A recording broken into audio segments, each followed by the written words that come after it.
Hi there, just getting myself a bit comfy.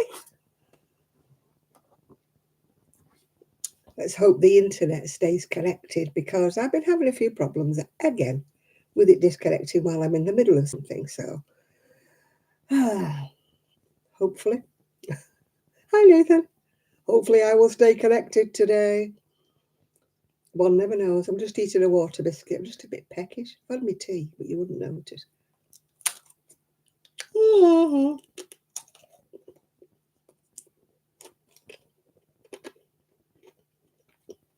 I could almost fit a whole one of those in my mouth at once. How crafting it so?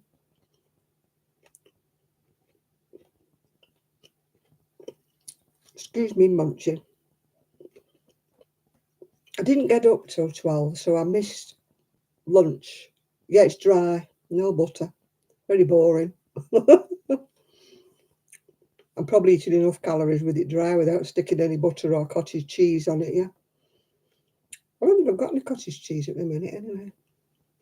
No, I haven't. I haven't been shopping this week. As you know, my scooter issues.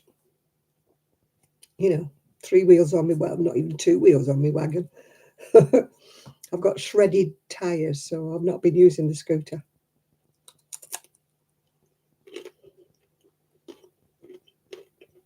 The mobility man said he would have a scooter by Monday, and I was hoping he meant by Monday, but obviously he meant on Monday.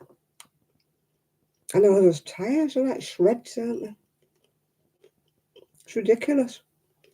I mean, they're going to have to do something about it because those tyres are costing them, not me, thankfully, costing them over £100 each, them tyres.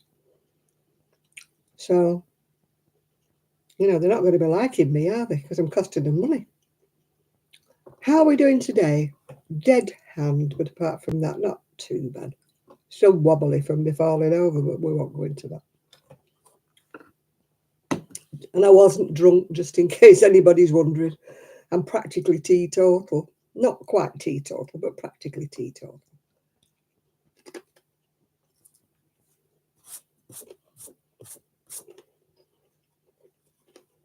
It's raining, in case you're wondering. Been raining all day. I have not been out the door. I was going to get up. Oh, shush, I forgot to turn the blooming phone off. I was going to go out today, but I didn't wake up till midday. Well, I did wake up earlier, but I didn't get up. I was warm in bed. It was cosy. I was in minimum amount of pain, and I thought, you know what? It's nice here in bed. I knew when I got up it would be cold. I didn't realise at the time it would be raining because I can't see. My little bedroomy bit doesn't have a window to the outside. It does if I go in the annexy bit, but the curtains were obviously, well, the blinds were drawn. So I didn't know it was raining until I actually got up out of bed. So that's why I'm hungry, because I only had a bagel for my breakfast, and then I didn't have anything until my tea. And it was just fish and some vegetables for my tea. So I'm a bit peckish, that's why I'm eating a cracker. Dry, boring, dry cracker.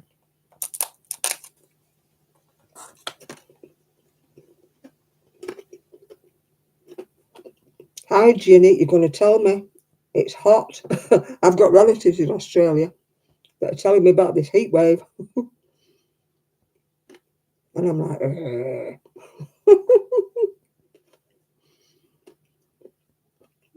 It's raining in Wales, is it, Andrea? When is this rain ever going to stop?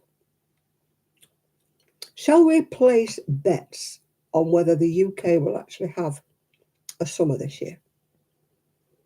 I mean a summer where it's nice. I don't mean a summer, because we're obviously going to get a summer, aren't we? A dry, warm summer. Oh, swap you. Send some over here, Ginny. Blooming cold. 1 week of sunshine. That's what we usually get for summer, don't we? Yeah. Excuse me. Thumbs in the air, girls and boys. Thank you. I know it's awkward to do if you're watching it on a big screen. I have to go back later when I'm watching something and do my thumbs up. because when I'm watching it on the telly, I can't do my thumbs up on the telly here. But I do try to go back and put my thumbs up. Maybe put a comment if I remember. Because it does make the profile. My friend just sent me an article from, I think it was the Daily Express. This lady in, I think it was Australia or something, started this channel, and she's like, oh my goodness me. She's got like about 135,000 people watching her now. And I'm like, how do they manage it? I've been doing this channel now for about 10 years, something like that. I'm sure Chris will remind me when he comes on. Oh, thank you, Craft Fitting It So. And I've got very, very loyal, faithful subscribers. Thank you all very, very much. But I never get any new. Well, I get a couple of new ones every now and again, but not in droves. I would love to be. Somebody said they had a dream where I was an overnight internet sensation. And I thought, well, I've been doing this for 9 or 10 years, so I think overnight is stretching it a bit. I'd like to be 10-year overnight success. Oh, well, we do have a laugh, don't we? You have to have a laugh, don't you? You have to laugh, otherwise you cry.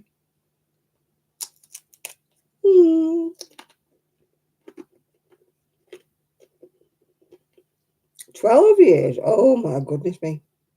A 12-year overnight success. They're going to take the scooter away, Ginny, and give it a service. Put tracking on it, because I think the tracking's wrong. Tracking means when your tyres are going at that angle instead of going at that angle. Or one's going that way and one's going straight. They're taking it away.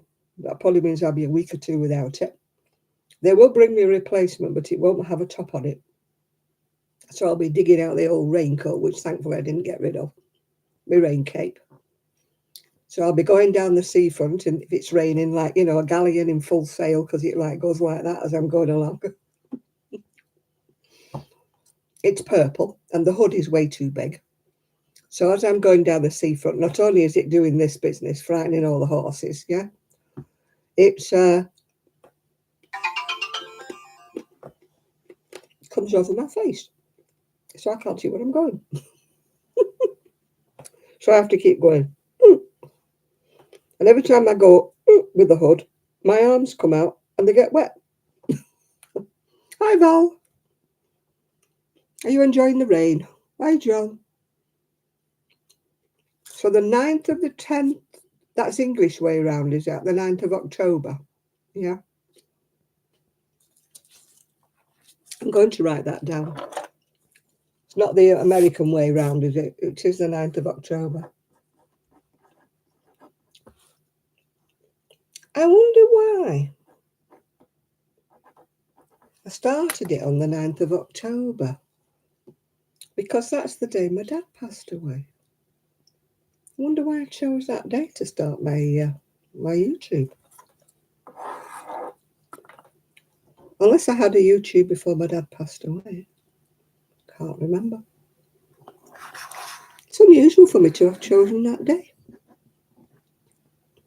I don't remember what day my mum passed away, or my brother, except that it was the same day as my dog Buster passed away. My brother passed away.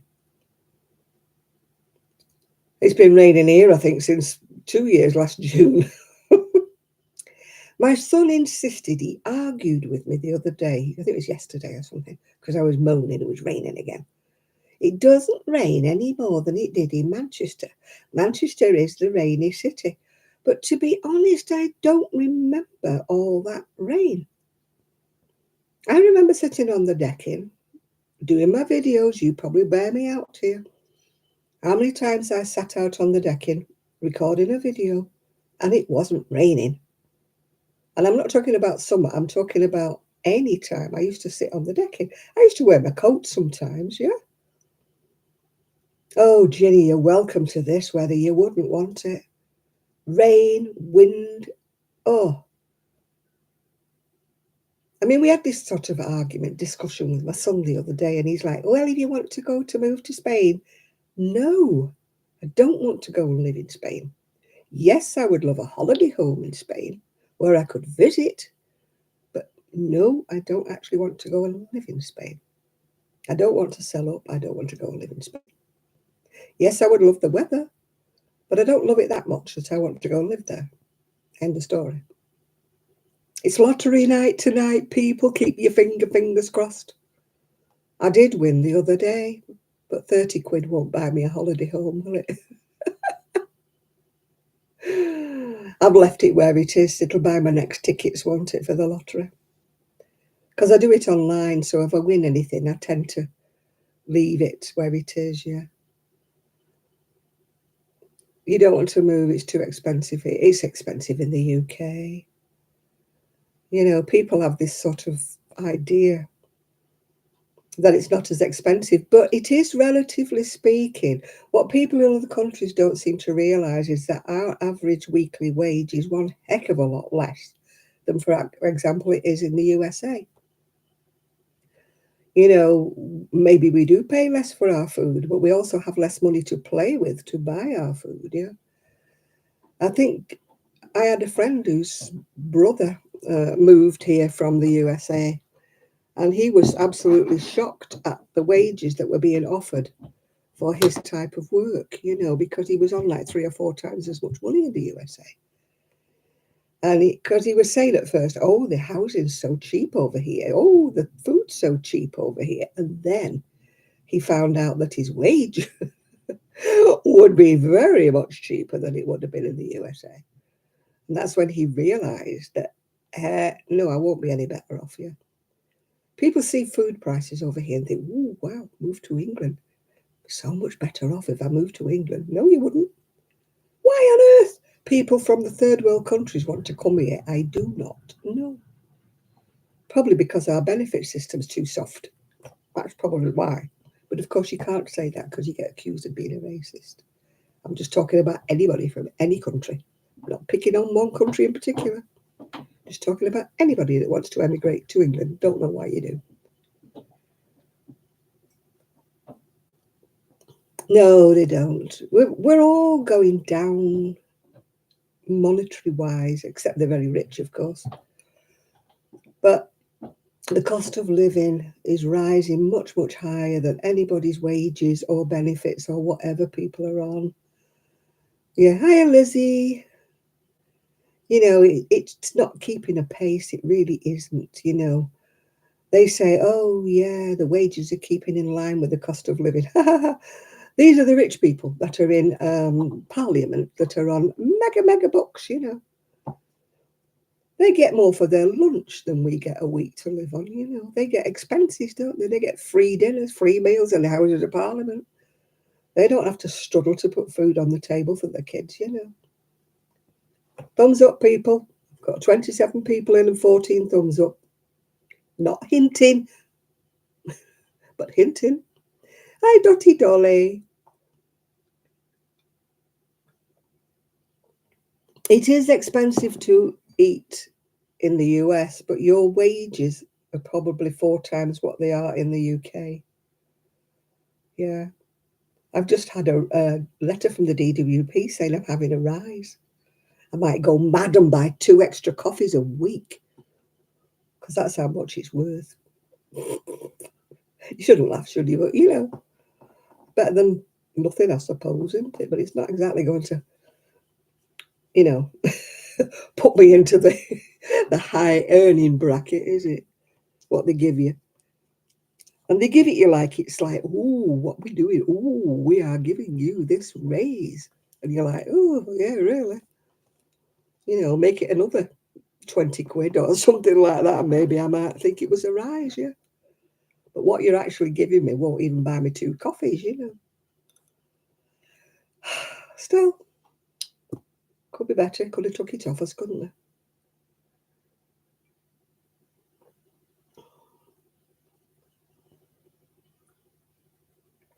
I've got me pussycats today. Pussycats with a cookie jar. Hi, Christine. Thank you. Thank you, everybody who's done the thumbs up. Thank you. Makes me feel happy. I don't have an awful lot to be happy about, so when somebody gives me a thumbs up, I get really happy. And when I get a new subscriber, I get delirious. I know I'm crazy, just ignore me. I am still trying to knit and crochet, but it's not working. Have you noticed I've got fingernails on the hand that's dead, no fingernails on the hands that's doing everything? Fish and chips are getting expensive. Yeah, I think they're about £8 or £9 here. Something like that. Not exactly sure. Round about that. I think £8 or £9 for fish and chips, something like that. Oh, thank you, Ginny. I'm very happy when I get a new subscriber. I go, other people might get 10, 20, 30 subscribers and think, got 30 subscribers. I get one and I'm like, yay! I've got a new subscriber. Doesn't take much to make me happy. I'm a very simple soul. I know. You know, don't you? I'm very simple. Yes, you do know, don't you? Yeah. You sat in the bucket. Good a place as any to sit in the bucket. At least now they don't smoke. I've never really been in the buckies except on when it was Grand National Day, and you couldn't see across the room for cigarette smoke from the people who used to stay in there all day, you know, watching the telly. And you couldn't see across the room for the ciggy smoke, could you? But now they don't smoke, so yeah. So you ate your 2 chippy sausages. Woo-wee. How come sausages taste nicer from the chippy than they do when you buy them in the supermarket? Having said that, the sausage wasn't bad when I went to the cafe. My friend's still suffering. The cafe seats are the hardest ones in Fleetwood. Food is great, right? Quite reasonably priced. You get a nice meal. But the seats, it's like sitting on sheets of planks of wood. Yeah. Yeah, battered sausage. Ooh, yeah. Oh, take your crochet on Sunday. Yeah, Dolly. Take. Hey, Munchkin. Sorry, I missed you. Yeah, take your crochet. Might as well make a day of it. Take your flask. Yeah. The bookies should do a cup at no, probably the men would prefer it was a pint, you know. You know what men are like. Hi Munchkin, how are you? Yeah. Potato scallops. Oh God, you don't often see them, do you? I used to like it when the new potatoes first came out. I'm talking about the Jersey new potatoes, not any old new potato. Has to be a Jersey Royal. And they used to cut them in slices and batter them. Oh, I used to love them. Scallops, new potato scallops, yeah. Oh. I could do it taking a cushion. It's not so bad if I go. I mean, you've got to admit, Val, those seats leave a lot to be desired, don't they? They're blooming uncomfy. Did you get your red jeans, by the way, Val, when you went looking? Did you get them? Yeah. Oh God, how lovely potato scallops from the chippy. Ooh. Oh, you're making me jealous. Hi, Shad. My necklace is great. It's just plasticky. Plasticky clank. Oh, I can't clank it. It won't clank. Yeah, it will. Clank, clank. It's just glass beads and imitation marble, whatever beads. I put it on because I'm wearing a cream cardigan. Very, very elderly cream cardigan. Yeah, I want to see this bag when you've done it, Val. Val, who is masquerading under the name of Eric, she is making a bag out of different colours of denim.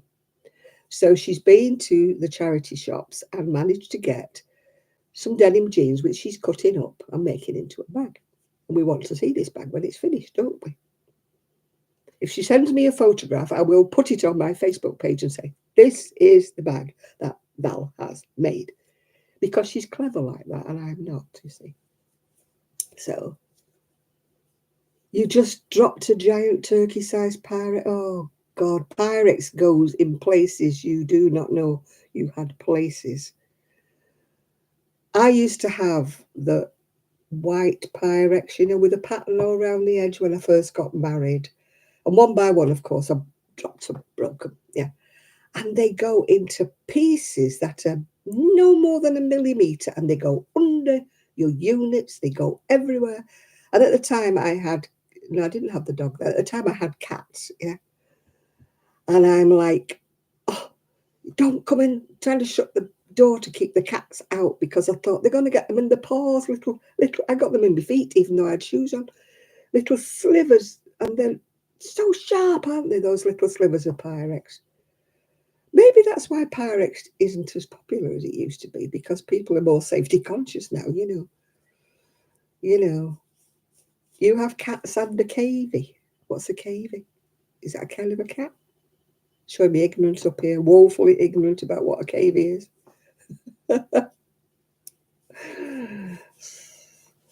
I watch a lady called Alternative Aging, I think she's called, and she never knows what birds are. Is it not? No, no, it's not her. It's the lady who does the tarot. She never knows what birds are. She'll hold a bird upon a tarot card and say, "Is this an eagle? Is this a is it a robin?" She never knows what they are. Yeah.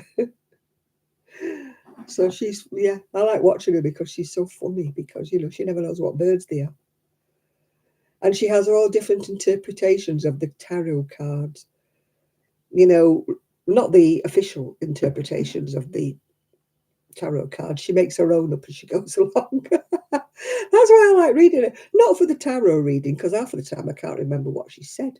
I just like watching the fact that she. And then she's got a hotel across the road from where she lives, and she's always out the window giving it this. Ooh, ooh, there's people out there. And you're like sort of going, ooh, because you can't see out either. A Cavalier dog, King Charles Spaniel. A friend, well, not a friend, a customer of mine in the shop used to breed King Charles Spaniels, yeah. But hers were a bit nasty. I don't know whether it was the mum or the dad that were a bit, you know. But they didn't have the best temperaments in the world, because she brought one puppy in, you know. And I said to her, oh, only sweet, because I didn't have a dog at the time. And she went, no, you don't want one. Yeah, Eric's, it's a long story. She's called Val, but she's using her husband's profile. Does that clear it all up? It's actually Val and not Eric, yeah. Although I'm sure Eric would say hello if he was here, because he did. He actually said to me at the chippy, you're walking like how I feel. And I said, yeah, I'm walking like a horse has kicked me up the BTM, you know. So, yeah. Oh, dear. Yeah, so I was walking. I'm a bit better walking today, a bit more better. I didn't realise, well, I didn't land on my bottom, so I don't know why my bottom is so sore. I don't know why. I landed on my side. As I told you, I landed on this hand, this shoulder, and this hip. On the left side, I went, boom. I didn't actually land on my bottom, so I don't know why my bottom feels like it's been kicked. I don't know. Knock-on effect, I suppose, isn't it? And I landed on carpet. I mean, it would have been worse if I'd have landed on something else, yeah. Yeah. Oh, it's all right, Val. We know it's you. Well, I do anyway. Your son's wife bought a black cocker spaniel, and you're looking after him. Did they ask you were you looking after him? Or they told you were looking after him Tuesdays and Wednesdays? I've had me tea. I actually had some lovely fish. It was quite lemon solely, I think. And I had vegetables with it, you know, because we are trying to be a bit diety. But having said that, I have got some crisps and a Mars bar for later. Oh, you've got an advert. I do apologise. I can't do anything about them, craft so knit so. They just creep up on me and I can't say no. You can't. If you want to monetize, monetize my video, which gives me usually 8 pence a week. Yeah. I have to put up with like 3 adverts for 8p, you know. I wouldn't mind if it was £8, but it's usually 8p I get. So why they have to give me 3 adverts when you have to put up with the adverts and I don't get paid? But that's life, innit, I guess. I've given over wondering. I'd love to be one of these YouTubers that earns a fortune. But their adverts are not pennies. Obviously, I'm not popular. Yeah. I don't attract the high-paying adverts. Mm-hmm. Your crochet in a shop. I'm still trying to do this knitting, which is not going down very well. And I still got, 2 half sleeves on that cardigan I'm crocheting in the granny stitch, which I can't do. And what else have I got on the go? I did start a baby cardigan, didn't I? And I'm waiting for a carpal tunnel. That's why I've got long fingernails on this hand, because I can't use them.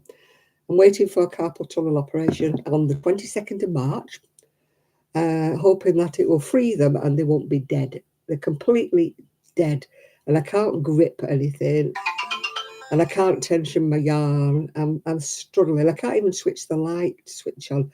I have to switch the light switch on with my palm. I can't even do it with.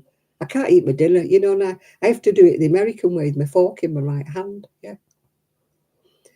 I think that was probably the last thing I managed to crochet, Dolly, before my hand decided it was going to give up the ghost. Yeah. 1 week I was fine. It was hurting, but I was crocheting, and then I suddenly sort of woke up one day and everything was kind of dead and hurting and sore. So it was like an overnight, you know, didn't creep up on me gradually.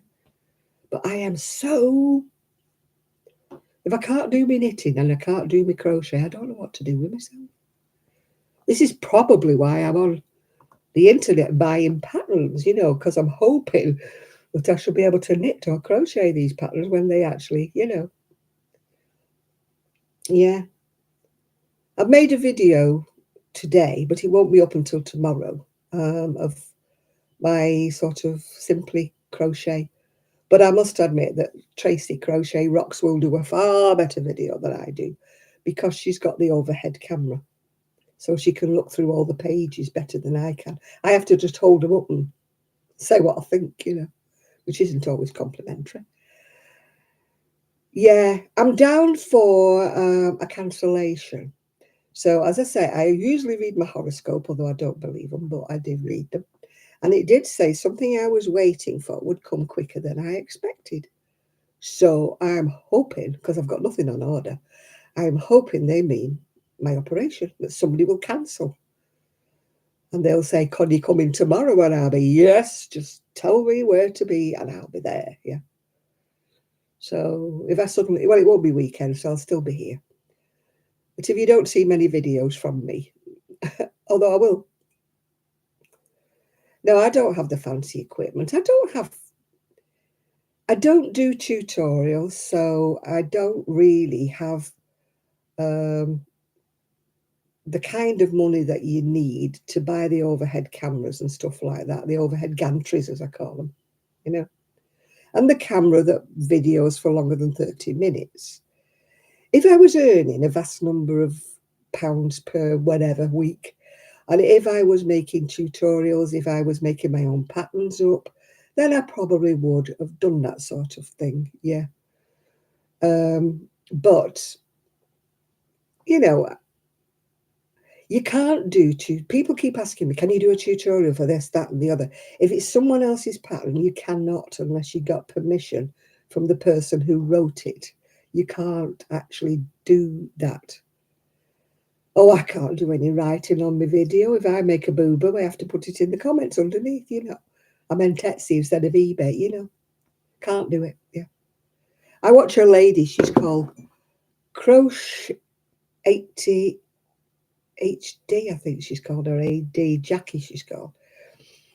And she has these most fantastic, like, when she sits there thinking of something, these little fuzzy clouds come out of her head and stuff.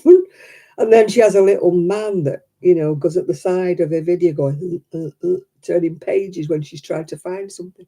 And I'm like, oh, fantastic. Hi, Yolanda. And I think, yeah. But as for tutorials, I mean, as much and more, can I do tutorials? No, I can't, because I don't make my own patterns.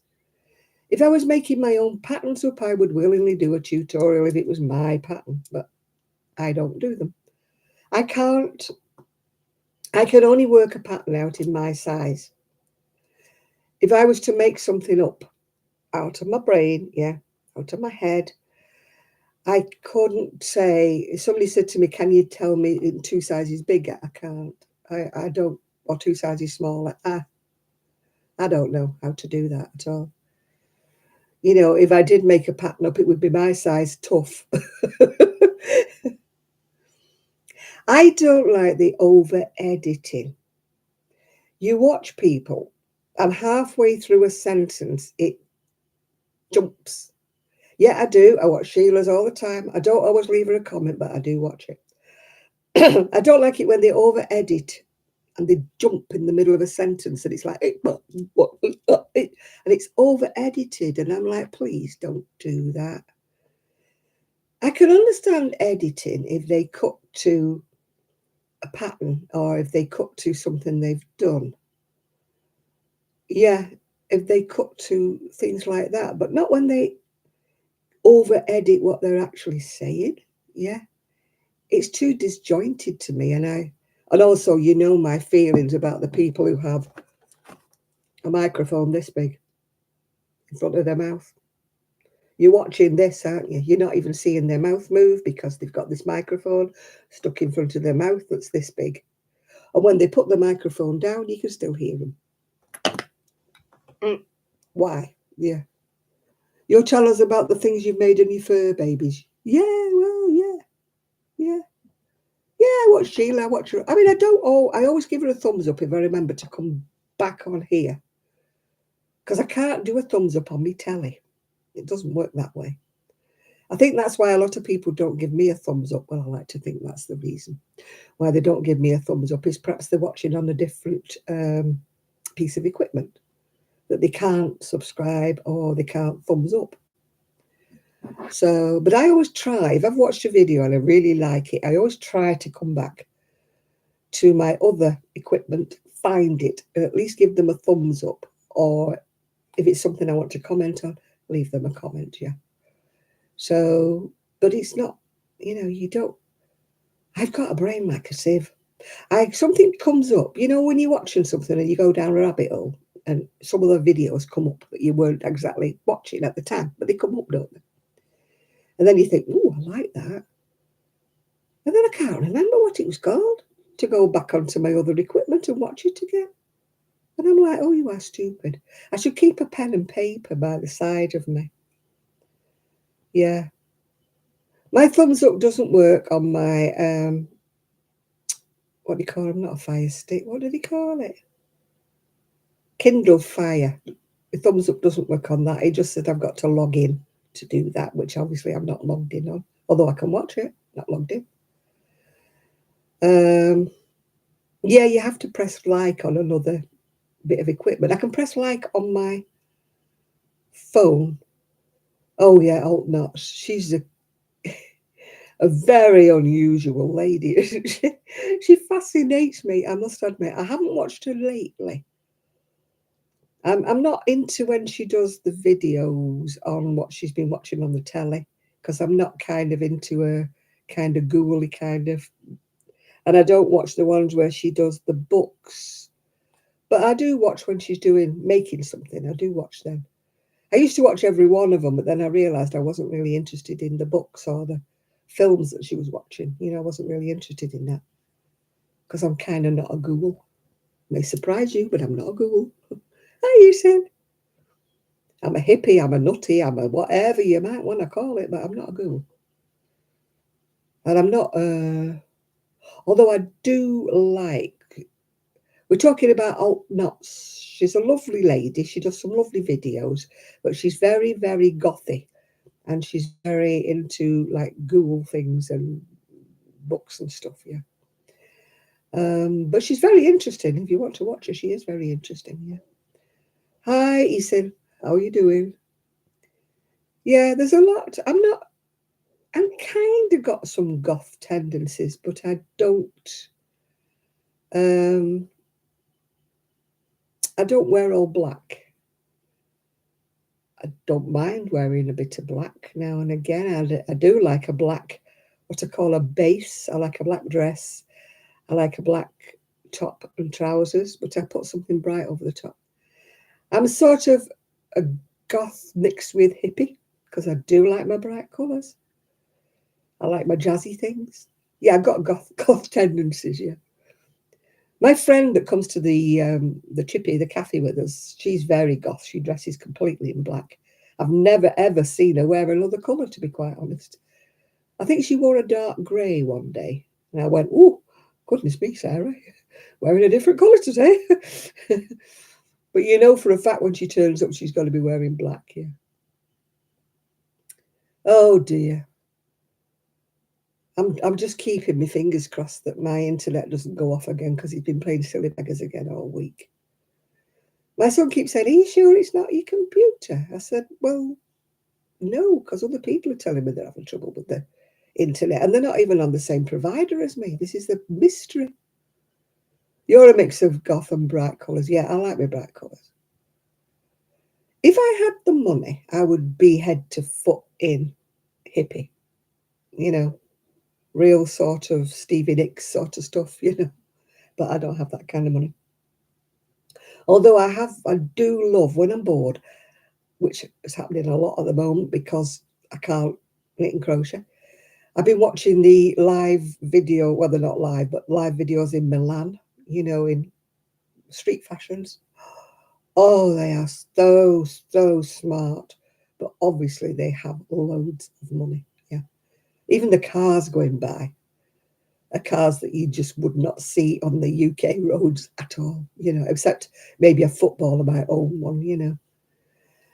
But oh, the women walk, even the men, women walking past in Milan, and we're talking ordinary women, we're not talking models or anything like that.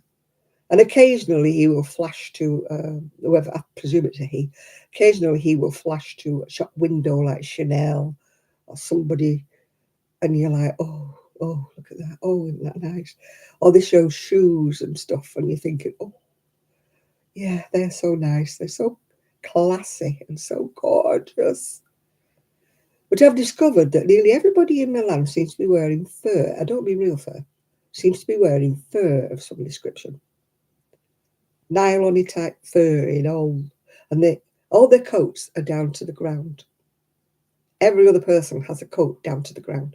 And they wear a lot of cream, which I'm suspecting maybe Milan is a whole lot cleaner than Fleetwood. Because if I wore cream, it wouldn't be cream, it would have like a belt round the end of the hem in slutch, if you know what slutch is. Mud, road spray, whatever you want to call it. All the bottom of a cream coat would be 1.5 inches in mud.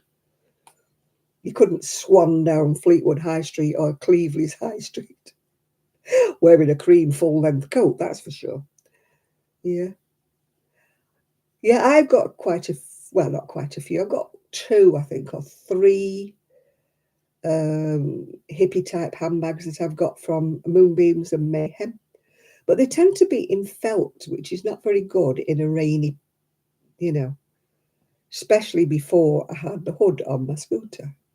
My handbag would be sopping wet through by the time I got anywhere. You know, not good, not good. I've still got a maxi coat, actually. I've got 2, in fact. I've got a dark green one. It's wool, but it doesn't have a hood. I do sometimes wear that. But I've got a very, very dark, I can't make my mind up if it's dark navy or black, but it's edge to edge, which is absolutely useless on a scooter because, of course, it won't stay fastened. It's beautiful coat. It's what I call my best coat, my funeral coat, you know. You know, when you have to go to a funeral, you have to have a dark coat, you know. And I just love it, but it just flies open. When you're on the scooter, it flies open. So And I can't see any way to put a fastening on. I don't want to put a button or a buttonhole.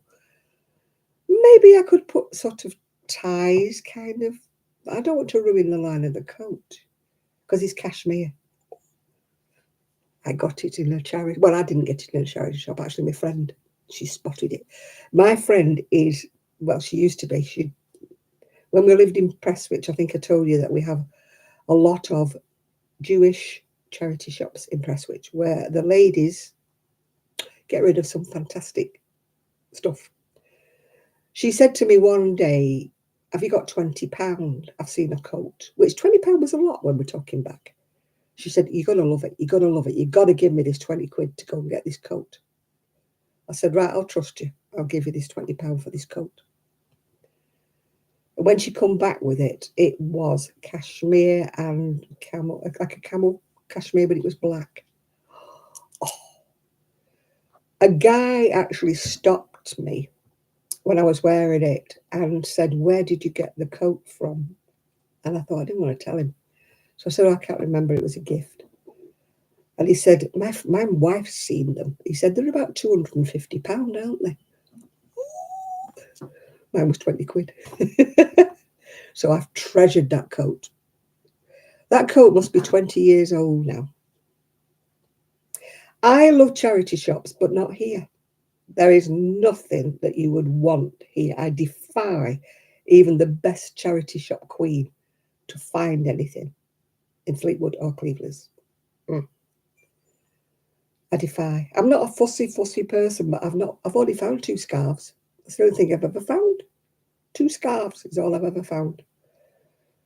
And that was in Cleveland's. That's got a slightly more upmarket than Fleetwood. I'm waiting to go somewhere nice. Although I didn't find anything when I went to Prestwich, I must confess, yeah. I don't mind paying a bit more, Ginny, if they are good quality. But I object to paying £5 for a second-hand Primark sweater that didn't cost £5 in the first place when it was new. I don't mind paying if it's a... When I was in Prestwich, we used to get branded stuff, you know, with a name that you recognised. Even if it was Marks and Spencer's, you still could recognise the name, you know. I got a lot of things when I was in Prestwich with a name, branded name. Maybe I might pay a £5 for it, but it was, you know, something that, you know, you'd pay 200 quid for in Manchester when it was new. All right, it was last year's fashion. I don't care. It might have been 2 or 3 years old when they put it in the charity shop. I don't care. If I like it, I like it. I'm not a slave to fashion. I don't say, oh, that's last year's. You know, I'm not wearing it. It's last year's. I quite happily drag things out that are 20 years old. This cardigan's probably about 20 years old. You know, I'm not... If I like something, I will carry on wearing it.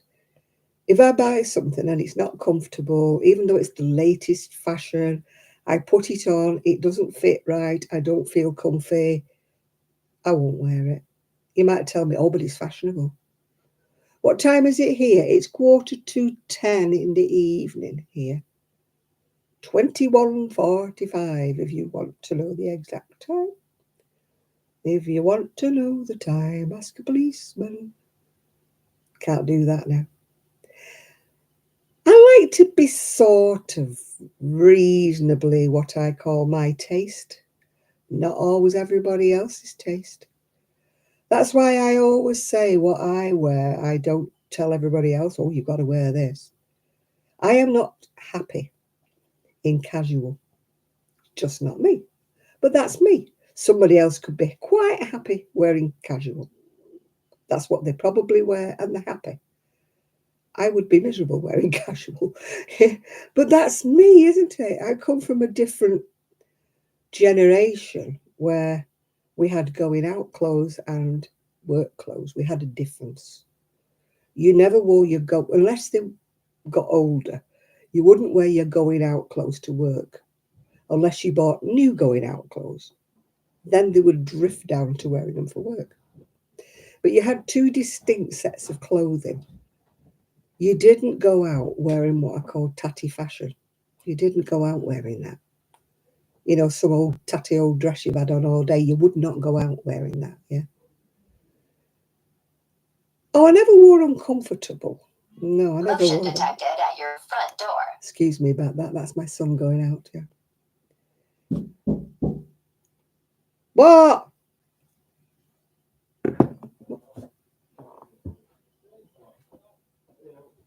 Oh, it's somebody knocking on the door.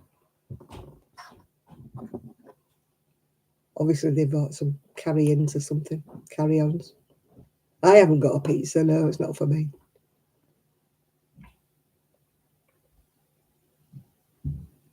To be truthful, I don't like pizza. I don't like pasta, and I don't like pizza. So I would be pretty useless in Italy. Pretty useless, yeah. Yeah, there used to be a distinction, didn't there? I mean, obviously, I was at school till I was almost 18. So it was school uniform, which you took off the minute you got home. Mm-mm-mm-mm. You did not wear your school uniform to just loll about the house. You know, you didn't wear it. You had to take it off the minute you're coming through the door. Off it came. I used to wear a lot of what they would call ski pants. People go, ugh, ugh. You know, the ones with the elastic underneath the foot. Mind you, I was slim back in the day. Yeah. Oh, I did come down in a dressing gown, but only to eat my breakfast, and then it was straight back upstairs again to get washed and ready for school. Yeah. Yeah, I used to wear ski pants and usually a hand knitted sweater after I came in from school. Because when I came in from school, I was then the errand boy or errand girl. Yeah. I then had to go out and do some shopping for my mum if she hadn't managed to go and get a loaf, milk, whatever. She used to send me with the shopping list, and I had to go shopping when I come in from school. And then she used to moan and groan at me because I was late doing my homework. But I used to say, Mum, everybody else starts their homework when they come in at 4:30. I start my homework at 6 o'clock at night after you've given me all these things to do. And then I would have to serve in the shop while she put the tea on because it was either me cook, you know, we're talking like 14 years old, couldn't cook. So I would either have to do the cooking, which I couldn't do, or I would have to serve in the shop. No such thing about laws about age groups and stuff in those days. I had to serve in the shop while she went and made the tea. So it could be 6 o'clock, 6:30 before I was starting my homework. And bear in mind, we used to get 3 hours homework every single night. And 3 hours homework meant about 6 hours homework, yeah. So at about 10 o'clock, she'd be saying, you go to bed, you're not going to get up in the morning, go to bed, go to bed. And I'm like, but I haven't finished my homework. And then, of course, you get in trouble the following day because you haven't done your homework. My mum's answer to it was, get up early, then you can do it tomorrow morning. You're talking to a 13-year-old, 14-year-old child here. Get up early and do your homework. I'll be there trying to write an essay eating my eggy butter, you know. My mother had no idea. And he said, why don't my brother do it? Why don't you send my brother shopping with a note? Oh, he's at university. He was the chosen one. He was at university. You're only at school. And then she wondered why I didn't progress. Yeah. I only wear leggings underneath something. I never wear leggings on their own. I'm too big. Too big for leggings. Yeah. Even with a loose top, I've got chunky legs. Yeah. Slender girls look nice in leggings. Young slender girls look nice in leggings. But at my age, 78 years old, and a bit on the chunky side, not a good look wearing leggings. Yeah. But that's me. Other people wandering around wearing leggings, and I'm like, oh, please. Everything that's private's on display. Please, no. Cover up, dear. Cover up. Yeah. If they wore a knee-length top, or at least halfway down their thighs over the top of leggings, But no, they were a top to the waist. And unless you're about 20 with a gorgeous figure, no. And I get in such trouble when I say things like that. People say, oh, I wear leggings. I wear leggings. And I thought, I'm sure you don't wear leggings with a crop top when you're in your 60s, 70s and 80s. You. Oh, gosh, some of them are so thin, aren't they? You can tell if they're wearing underwear or not, and half of them are not, you know. That's what I mean about everything on display. Not flesh-coloured ones. I mean, where? Who thought of flesh-coloured leggings? They look like they're naked. Maybe they want to shock. Maybe they want to walk down the street looking naked. I don't know. But I don't like looking at them. It's like my dad used to say, you can wear what you want, but think about the poor people who have to look at you, you know. No. No. Flesh-coloured leggings. Oh. On a big girl. Oh. Can't think of anything worse. That's my rant for the day. You know I don't like leggings. I wear them. I wear them underneath my trousers. I wear them underneath my skirts. I wear them underneath my long dresses. I need them because it's too flipping cold here to not wear leggings. Tights don't cut it. It has to be leggings, yeah. I've got leggings on today. I've got leggings on, a long skirt and a long dress. And I'm just about warm because I've got the fire lit, yeah. Hopefully my washing is drying. I won't show you my washing because I've got my unmentionables are on the dryer, drying. Yeah. Manny, I had a friend who wouldn't peg them out on the line. Oh, Lady C. Oh, she is. She's a character, isn't she? She doesn't care what she says, does she? Doesn't care a hoot what she says. She is so rich that if somebody did sue her, they wouldn't win, if you know what I mean. She probably got able to buy a better solicitor than anybody who tries to sue her. Because she owns a castle, by goodness me. I don't know quite where she gets her money from, but she's loaded, believe me. I think her family were rich, yeah. Inherited, I think.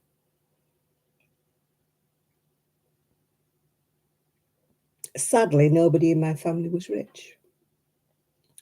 I will never appear on Hair Hunters. I don't mean hair hunters, I mean as the heir to the throne, hair hunters, yeah. There's nobody in my family who has died without a will leaving me any money. Oh, the Montecito crowd, yeah. She's not very complimentary, is she?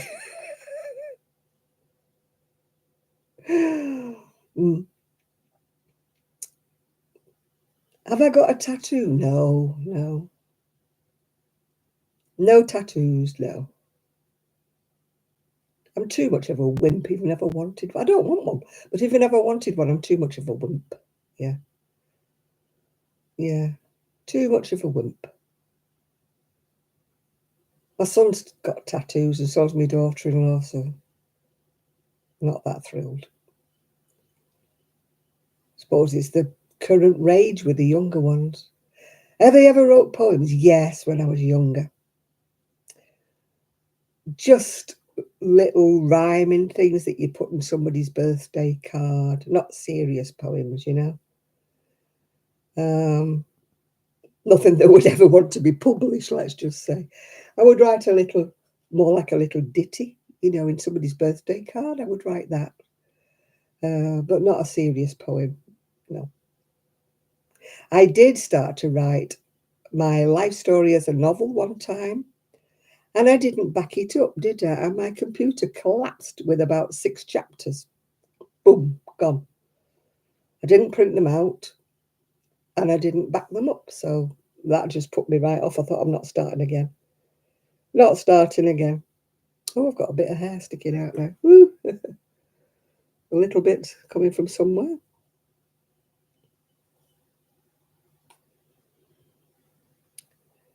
Modern poems don't kind of rhyme, do they? They're more like prose, aren't they? But broken up into different lines. And I'm not kind of into that. My poetry has to rhyme at the end. Maybe it's old-fashioned poetry, I don't know. But modern poems, they're just like, I know they're written in like sort of stanzas, if you know what I mean.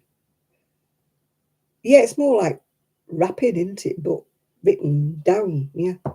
More like in stanzas, just, but it's not blonde underneath. It's sort of grey underneath. It's grey. I think I haven't looked because every time dark things start, I mean, I'm white at the sides. Well, why am I looking at that side when I'm showing you this side? I'm white at the sides, absolutely white. If I was that colour all over, I wouldn't dye it. But I'm not, sadly. I'm that horrible dark grey. Not even salt and pepper, dark grey. I've grown it out 2 or 3 times, and when I get to about that deep, I think, can't stand it, can't stand it. Oh, when I'm old, I should wear purple. I wear purple now. Obviously, I am old. I'm 78. I am old, aren't I? I am old. It tickles me when I talk about things like at the knit club, and I say, "Oh yeah, there's some." I mean, one knit club I go to, not the one you go to, though. One knit club I go to, they're quite elderly, you know. And I say, "Oh yeah, they're quite elderly that go to the knit club," and then I'm thinking, "Hang on a minute, Janet, they're only about a couple of years older than you, I obviously class myself as being with the young end, yeah. Yeah. My mum had what she used to call the Malin streak, if you remember the Malin streak. It was a novel, I think, that was made into a TV show. She used to have one white streak at the side here when her hair was dark. Yeah, they call it the Malin streak. Not Malin, who does the crochet videos, not that Malin. It's just Malin, yeah. Oh, you've got one of those, have you? Yeah. I've got white, haven't I? Oh, I keep doing that. I've got white streaks. White. I wish it was white all over. If it was white all over. One day I'll buy a silver. Oh, well, I'll buy a wig that doesn't look hysterical. Those wigs I bought will never see the light of day because they are absolutely ugly. They'll finish up on the polystyrene heads in the shed. That's all they're fit for. But one day I would like to go to a proper wig shop, where you can try a few on and they look like natural. There used to be a wig place and it was in Kendall Mills in Manchester many, many, many years ago, and I bought a couple of wigs there. And bring them on Wednesday, I'll try to. I'm not trying them on for you. You're not having a laugh at my expense, Val. But there used to be a wig shop inside Kendall Mills and it was fabulous. They were proper hair and they looked like hair. And when you tried them on, you did not look like you were wearing a wig. I bought a couple from there, but sadly I've not got them because, of course, they were dark brown and I don't have them anymore. But nobody ever knew they were a wig when I had them on. People used to say, "Oh, you've had your hair cut or something. Oh, your hair looks nice, Nobody ever said, "Oh, you're wearing a wig." Whereas if I put these in there on my head, you go, she's got a wig on. Yeah. Oh, yeah, Dusty Springfield, she wore wigs, didn't she? I mean, a lot of them did. Yeah. Yeah, exactly. This is what you need. But unless you go to chemo, you don't get this advice, do you? There's only what I call Afro wig shops. They're all African wig shops in Manchester now, where they have the really wiggy wig things. I'm not, like I say, I'm not being a racist here, but a lot of the black girls do like to wear very bold blue, green, red, white wigs and stuff like that. They do like to wear that, and they are wiggy, aren't they? And they don't mind if they look wiggy. In fact, my old wool shop on Moston Lane in Moston is an Afro wig shop now. Yeah. So I would like to go somewhere. There is a wig place in Fleetwood Market, but I think they're just the cheap wigs. Yeah. I would like to go to a proper wig place. You know, even if I had to pay, because I'm losing my hair very quickly. It's going thinner and thinner. I've got less and less of a little bump on top that it's because I've over bleached it, to be quite honest with you. And also I'm getting older. When you're getting old, your hair thins, doesn't it? Except in my mum's case, when she knew she was dying, she used to say, "Oh, I'm going to leave you this jewellery, I'm leaving you that jewellery, I'm leaving this to Victoria, I'm leaving this to me." I said, "Mum, don't leave me any jewellery, I want your hair. Please leave me your hair." But oh, my hair's just thin. It's never been thick. I can't hold my hand up and say it's thick. The best my hair ever was when I was pregnant, funnily enough. When I was pregnant, I had gorgeous, thick, long, dark hair. But of course, as soon as my son was born, it was coming out in handfuls. And it's never really recovered after that. But I had such a head of hair when I was pregnant. It was like my hormones went to my hair, you know. I mean, I've even bought these vitamin supplement things that are supposed to be for your hair, but it never worked. I used to take them, you know, when I was younger, hoping a miracle would happen and all of a sudden my hair would be thicker. And I used to buy this stuff you rub in and stuff that makes your hair grow. No. But, oh gosh, my hair is actually curly. Well, ish. If I wash my hair and don't just towel it dry, it's all like curls. And it looks okay when it's wet. But when it dries, it just looks horrible because I can't get a comb through it. And if I put a comb through it, it just goes straight. So, yeah. But it's sort of like, I wouldn't say wavy or curly, I would say kinky, if you can say kinky hair. It was like kinky. Yeah. I would love a good head of hair. I would absolutely love it. That's why I need a wig. I love shorter hair. I would love to have shorter hair, and yet my hair won't do it. So I'd like a shorter wig that has long and got longer pieces at the back. I don't mean long, long, long. Just longer, just in the nape of your neck. Yeah. Oh, if I cut...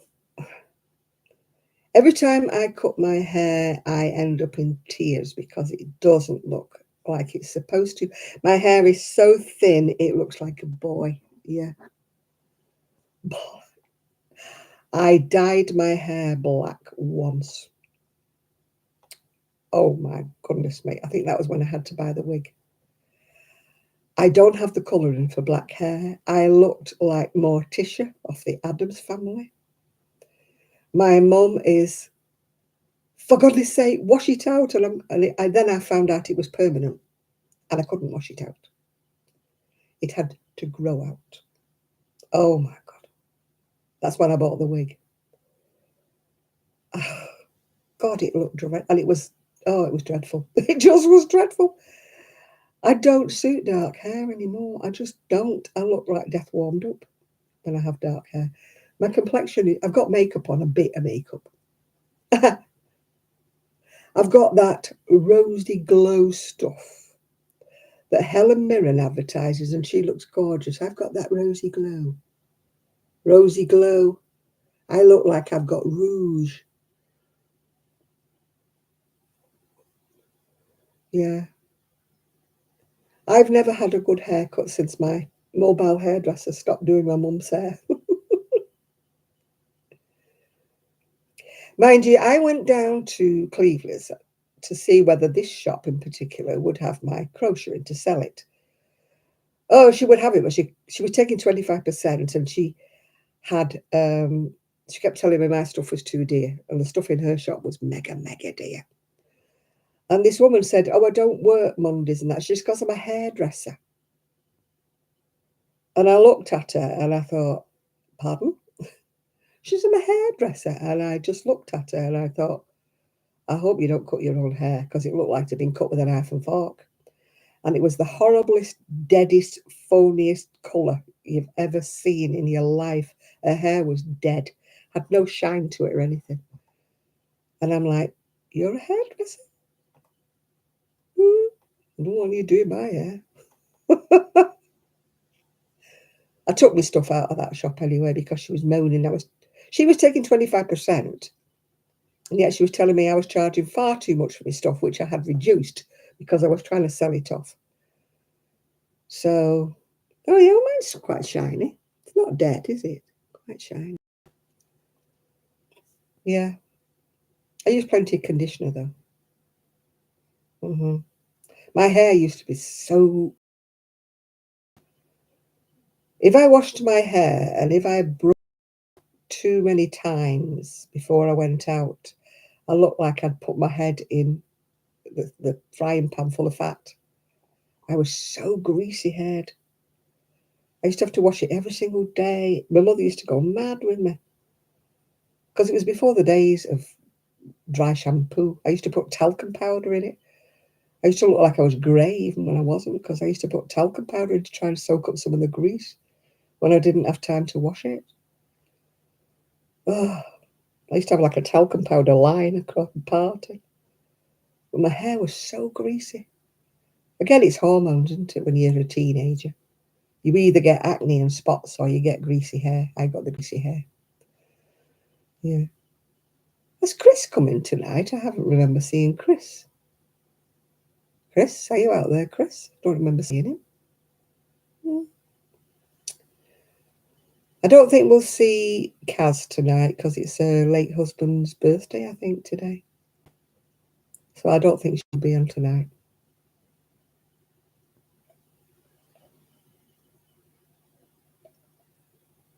Oh, I hate tepid coffee. I'd rather have it iced than tepid. Oh, I wish I could do my knitting. I'm fed up. I've tried doing a few rows, but I've only done a few rows. I just can't do it. I've tried. And this pattern's driving me bonkers because it's only got how many stitches to the inch. It doesn't have how many rows to the inch. So I don't even know if I'm on tension or not. So, no, they're not crafty at all. They don't have any crafts. They don't have any hobbies. The only hobby my son has is motorbikes. Don't have any hobbies at all. They just sit at the telly. I can't do it. It drives me nuts. Sitting there, watching the telly. The patchwork crochet, the patchwork knitting, I've only done that front. I can't do it. I've tried doing this, but I keep doing a row. And then I have to put it down because I can't hold the needle. I can't hold the yarn. I'm getting so frustrated. It's annoying. I'm seeing all these patterns and I'm thinking, oh, I'd love to make that. Oh, I'd love to do that. And I'm like, because I can't do it. You know, I'm looking at crochet things and thinking, oh, yeah, I could make that. And I'm thinking, no, can't do it. This hand will not hold the tension. And I can't crochet with one hand. I need to hold the tension. Some people manage, my friend manages to hold the wool and the hook in the same hand. I can't do that. So instead of which I'm eating. So I've got Snack Right, which comes from Aldi. And these are prawn cocktails. So if you see me going, you'll know that I can't even open. I can't pull on a bag to open it. I have to cut it with scissors. I've tried doing continental. I just can't get on with it. I think 60, 70 years of knitting in the throwing way. A lady on a beach in Tenerife, a German lady, tried to teach me to do continental knitting. And it didn't go in. I just found it so awkward. You've got a coleslaw or a jar of pickles. Yeah, I've got prawn cocktail. I've had to cut the top off because I cannot even open a packet and I can't turn a light switch on. I can only turn a light switch on with my right hand. I can't even eat properly at the moment. I have to eat American style, where I try to cut it up with my right hand and then I eat with the fork with my right hand because I can't use my left. My mother would go crazy if she saw me not using the knife and fork properly. Oh,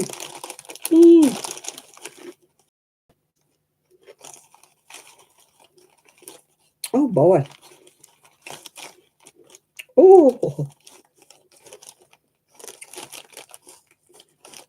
they are. Oh, yeah, I've put 6 pounds on since I've not been able to eat and do things properly.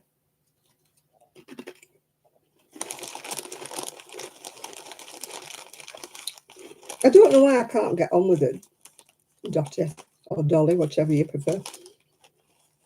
I just can't. I can't get on with it at all. It's much, much slower to me. Might not be at the moment because it couldn't get any slower if it tried, could it?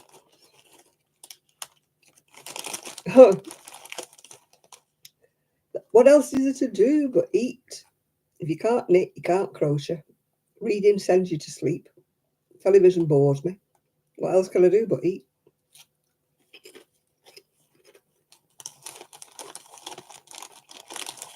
Of course it's medicinal. All ice cream is medicinal. Same with chocolate. Chocolate's medicinal, isn't it? Yeah.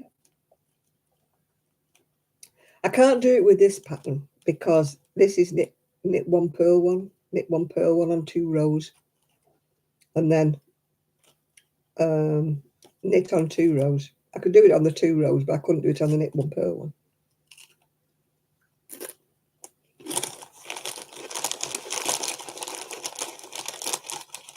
It might work if I was knitting a pair of socks because you'd only ever knit on socks. You don't knit, you don't purl because you do on a circular, don't, well, not circular. Set of 4, set of 5 in my case, yeah. The only rosé wine I like is Mathieu's Rosé, and I know that's being a snob.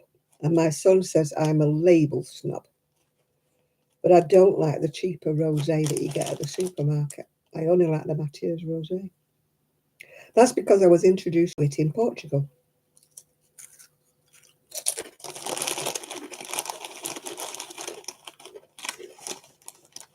There used to be another one that wasn't Mathieu's Rosé, but it looked almost the same, and it was in the same shape of bottle. I don't like wine much. I like the cheap sparkling wine that people go, you like Lambrini, you like Lambrusco. I do. Give me a bottle of expensive wine and it tastes like vinegar to me. I just don't like it.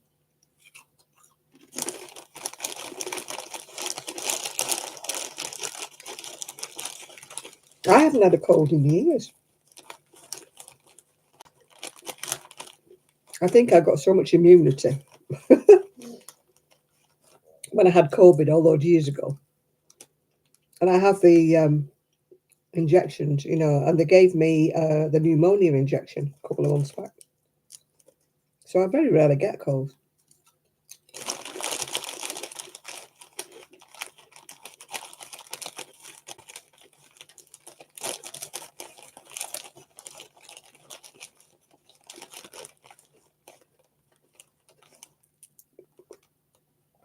My son gets a lot of colds. I don't know why.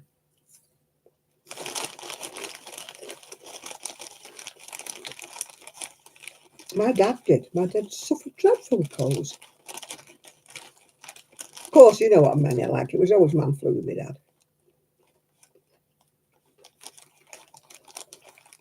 I've had my flu jabs. I have my flu jabs. I just refuse to have another COVID. I had to fill in a questionnaire, you know, for this hospital thing I'm going to. When did you have your last COVID injection? I thought, I don't know. So I tried to go past it, but it kept going back saying you haven't answered this question. So I just made a date up, stuck it in. I don't know when I had it done. They used to give you little cards at one time with your dates on, but they don't now.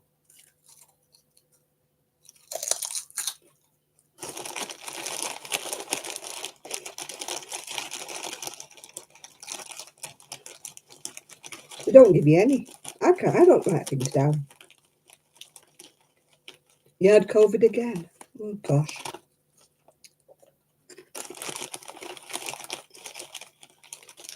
I don't have Netflix now. I don't have Sky. I don't have Netflix. I don't have anything like that. I only have a Fire Stick. I would have to pay to watch Netflix. I don't pay for anything.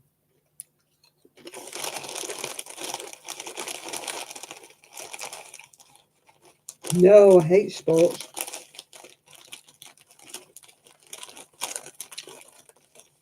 My ex-husband watched, when we only had the one television and we didn't have anything except the normal 4 channels, my husband would watch any kind of sports, any kind of sport.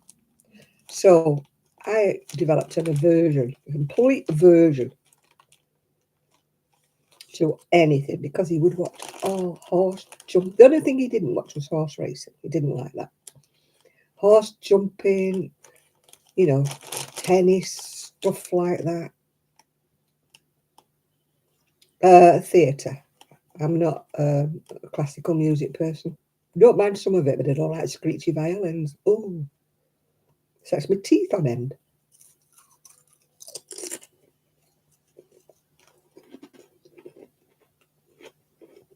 And of course, with you. Of course, you get sympathy when you're feeling better. Of course, you do.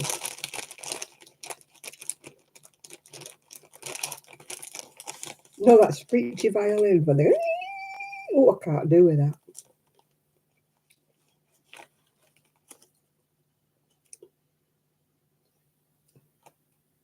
I don't mind a bit of, you know, pomp and ceremony like they used to have at the last night at the proms, stuff like that. Yeah.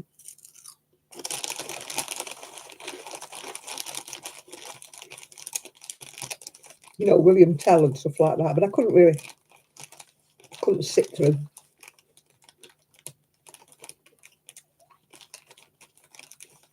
I used to like to watch ballet when I was a kid because I used to do ballet. Holidays, non-planned. Want to go and see Sue. The family want me to go to Spain in March or April, but I don't even have a passport. Hiya, Jill. How are you doing?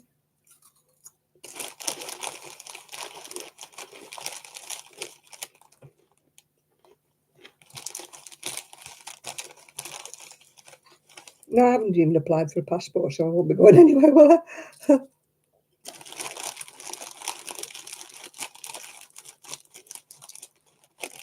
Unless I win on the lottery tonight. Fingers crossed, everybody.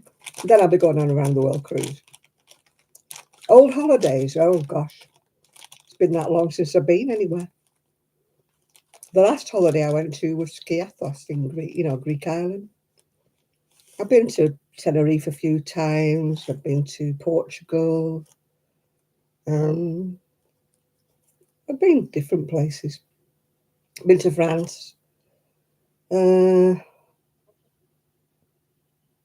Briefly went to Spain. Only briefly. I would like to go on a cruise. Oh, because I like the cruise and the food and the cruising about and that. It's not going anywhere special.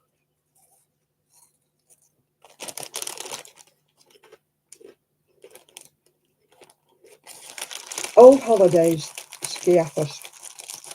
My favourite place. I would go there back tomorrow, but I can't do it anymore because it's all cobbles and it's all hills.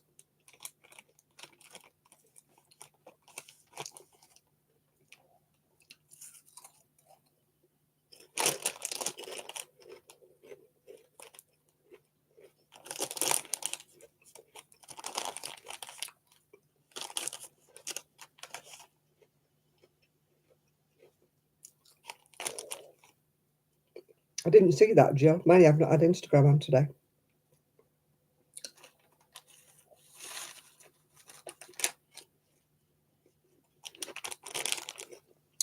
Skiathos.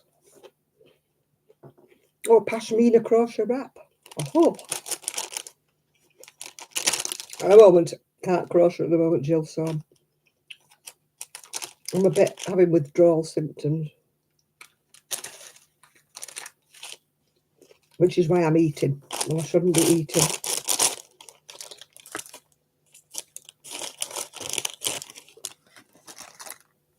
I am absolutely bereft without my crochet. Bereft.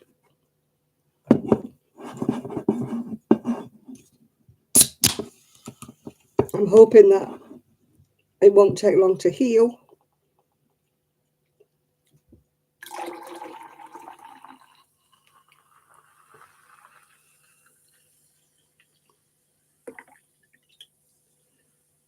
Just pouring my orange juice in a glass. Because as somebody said, it tastes much better in a glass, which it does, than out of a tin or out of plastic.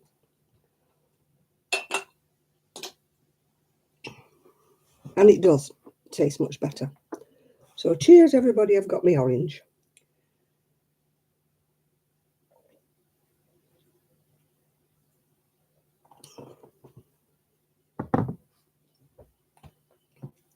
I didn't know there was such a thing as pashmina yarn. I thought pashmina was a description of the shawl. I didn't know it had a name. Oh, see, I'm getting warm now. I'm actually getting, my hands are getting numb but warm. Usually they're numb and cold, but it's actually, as I say, nails, no nails.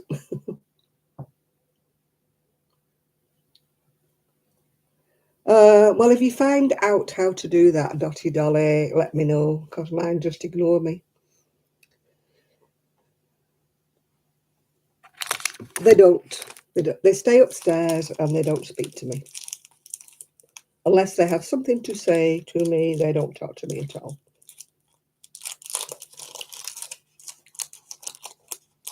I may as well live here on my own, yeah.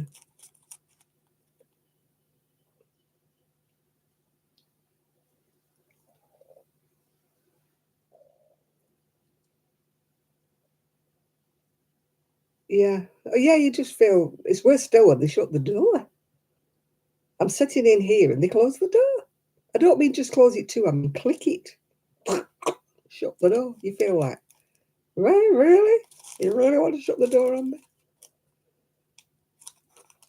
I'm hoping it's not 6 weeks after the op. I did manage with the right hand, I did manage to do a little bit of just knitting, but I was only knitting little squares for a baby blanket. And it took me ages to knit with the right hand. So I'm hoping that, you know, once I get the feeling back, it wasn't too painful actually, it was just getting the feeling back, yeah.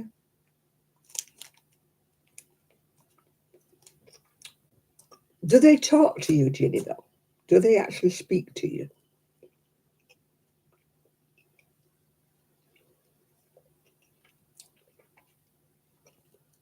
That's one reason why I'm a bit doubtful about going on holiday to Spain, because I know I'll be sat there on my own.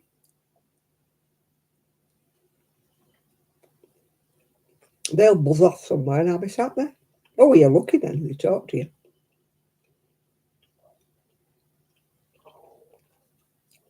I have to go out to have conversation. At least when I had neighbours. I used to have neighbours to talk to. Nobody here talks to you. I know my neighbours to say hello to. Next door, that way, and across the road, but I don't know anybody to have a conversation with. There's nobody here that I could actually chat to.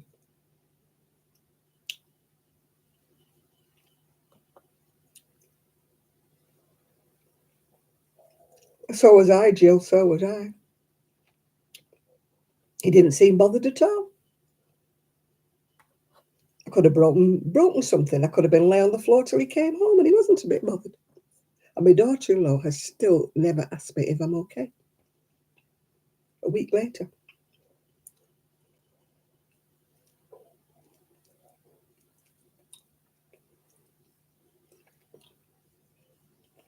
Now you know how I feel, Dotty Dolly. I feel like this is not my home. I get upset when I talk about it, so I feel like I live in their home. I don't live in mine. This is not my home. This is where I live. Sorry.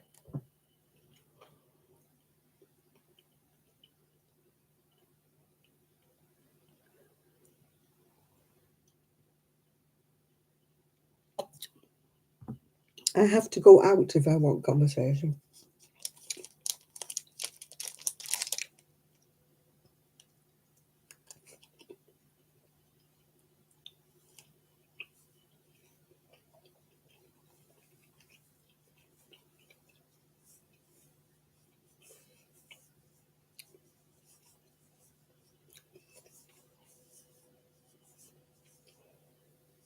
But it's not, I don't feel like it's a place I can invite people to. Because, I mean, Rosie would probably bite people who have brought anybody in the house, you know.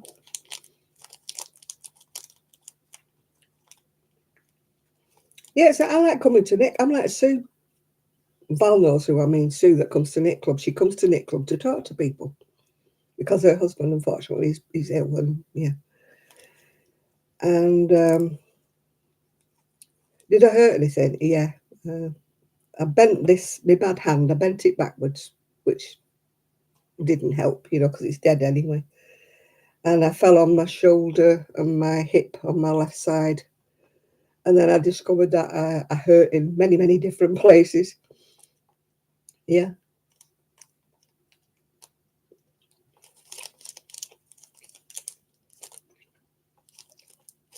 I keep thinking I should do more Zoom with certain people.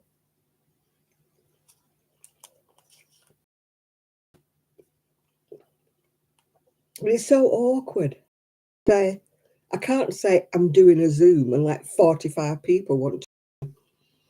And yet I can't say, right, I'm doing a Zoom with 6 people and you are one of the 6, because that feels as though you're kind of stopping other people, you know, being selective or something. So I just can't. Anyway, I can't. I don't know how you do a Zoom. If somebody does a Zoom and they invite me, that's fine. I've no idea, Val. I've no idea who would look after the dogs. Yeah.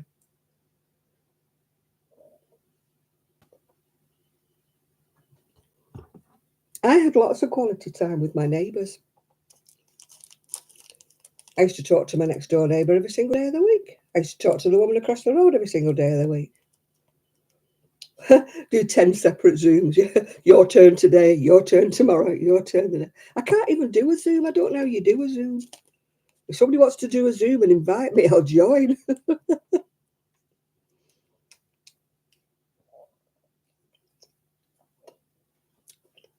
I used to go on the Google, but I think it's changed now, isn't it? They used to do Google.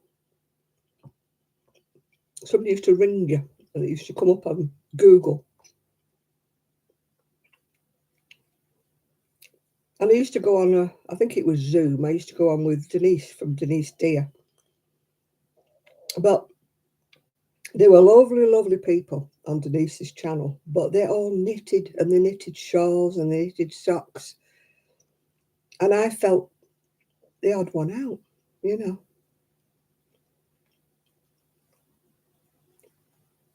At least you've got him, Jill. I miss mine. Oh, I'm going to get up again. You're watching your PJs? Well, I'm glad it's not alive then. Unless you've got nice PJs.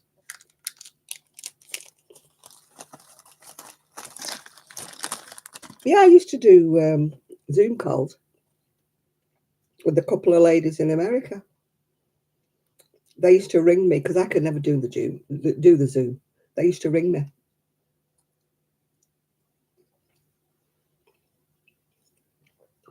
And I used to answer. It was great. I used to pass the day on. Chat, chat, chat, chat. Doing my knitting, doing my crochet. Chat, chat, chat, chat.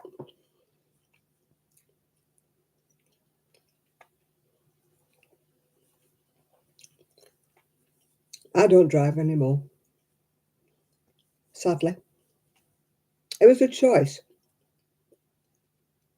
I could have had a car or my mobility and no money, or I could have the scooter and a wee bit of money that pays for my taxis when I need to go anywhere. Don't get a lot left over. Most of my mobility money goes on a scooter, but I do get a wee bit left over if I need to get a taxi somewhere.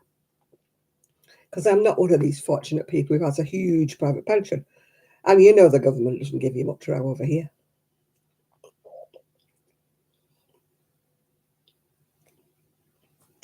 I've not driven since my spinal operation. They told me I couldn't drive for 12 months after I had my spinal op. And my car was sitting on the drive, growing flowers out of it, actually. And my son came one day and said, "What are you doing with the car?" Because his friend wanted a car. And it was only an old banger anyway, it wasn't a good car. So I said, "Oh, let him have it." Not bothered.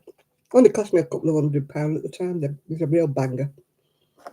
But it had passed its MOT, so it's fine. But I only went shopping in it. I never went anywhere. Just went shopping. Yeah, I've been a bit weepy, as you can probably tell.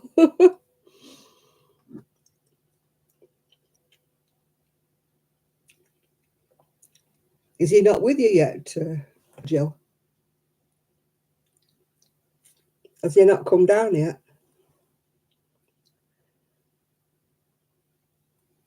Manny, you've been in hospital, haven't you? That's probably why you're a bit weepy. I might be a bit weepy when I've been in hospital, yeah. When I have my hand bandaged up like Rocky Bilbao, you know.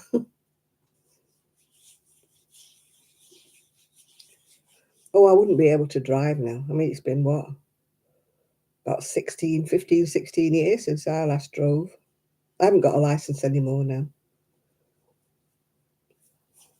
I gave up my license. I mean, they did tell me because I had sleep apnea that they would have to tell the DVLA that I had sleep apnea and that it could possibly affect anything to do with insurance and God knows what else if I didn't tell them.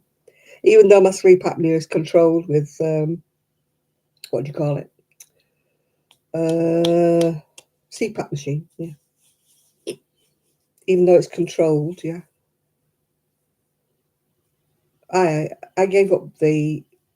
I would have had to take another test. I think when I was 70. I'm not sure how it works, or I would have had to reapply. I'm not sure how it worked. Anyway, I didn't bother. They wanted 60 odd pound, I think, and I thought, why am I paying 60 odd pound out? Because I was broke at the time. Thought, why am I paying 60 odd pound out to have a car license when I've got no chance of ever getting a car? So I didn't bother. So there's 2 cars out in the drive that I could technically borrow or drive if I was on the insurance, but I've not got a license anymore now, so I don't bother. I don't need a license to drive. Is that why you went to Colorado? Yeah. Still, you've got your dad now. You got him nearby. You don't have to worry about him and wonder where he's gone. Yeah.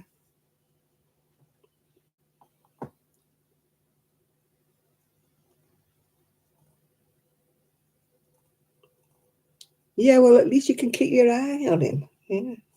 I bet you talk to him, don't you? But you don't ignore him and shut him up in his little house and leave him there. Yeah.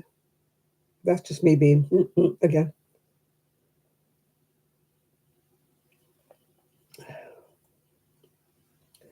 My son works 3 days a week. My daughter-in-law is retired. But I'm still on my own because she's upstairs.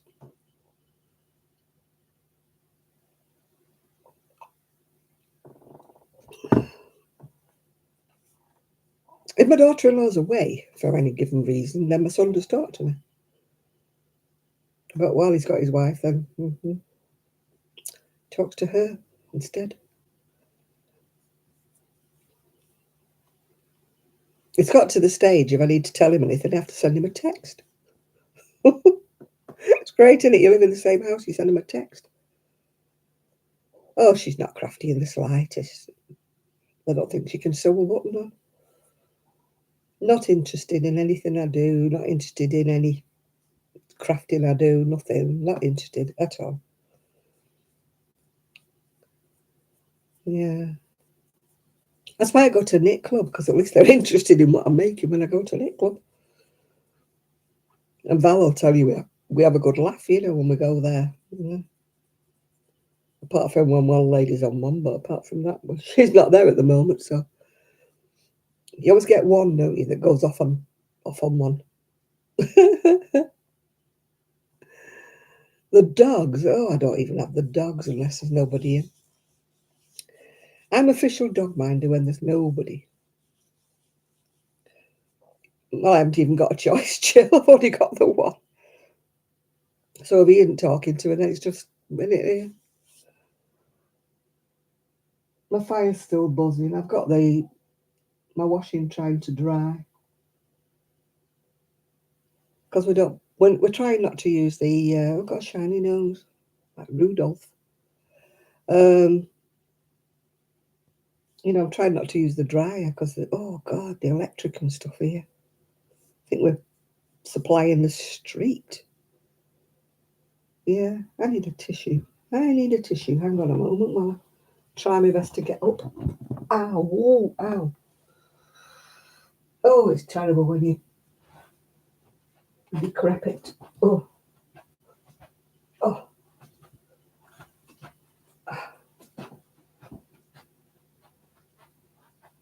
Oh.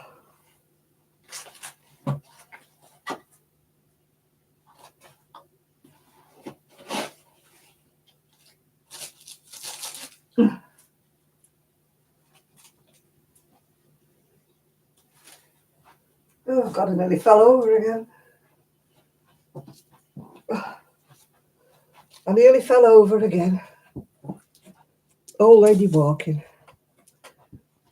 Old lady walking.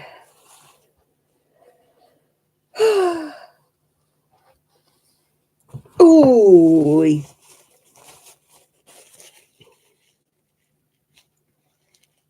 I'm leaking. Yeah, I go to the local library. Well, I do when I can get there on a Monday. Right, let's see who's at the front door.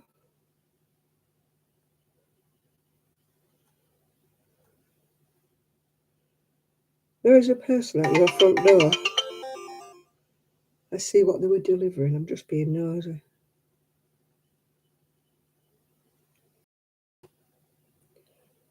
Your video is processing. You'll be able to see it.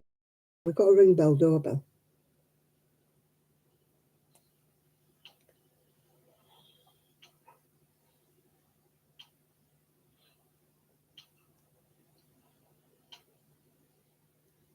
Nobody was there. Somebody knocked on the window, but there was nobody there.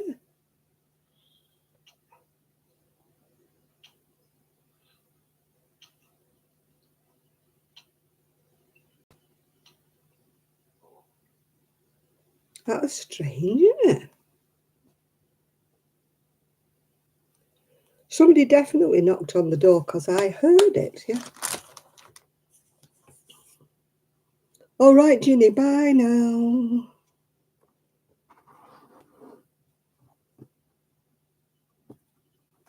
Oh, our electric bill.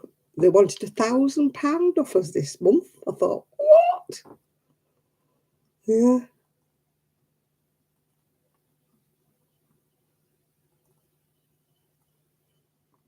Oh, you're going on Tuesday. I have to stay in Tuesday because I look after the dogs, Val, so I can't join you.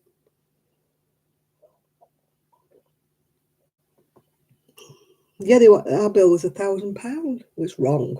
Got to be wrong because it was only 137 the month before. And we haven't used any more electric than we normally do. I think we're paying for the street. Yeah, I wonder who knocked on. Who banged on the door? Whoever it was who banged on the door, they're not on the... I think actually it sounded like somebody banged on the front window.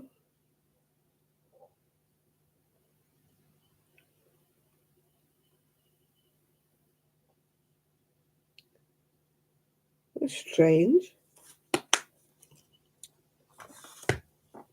Probably somebody a bit drunk or something banging on the side. But it just sounded to me like somebody banged on the front window.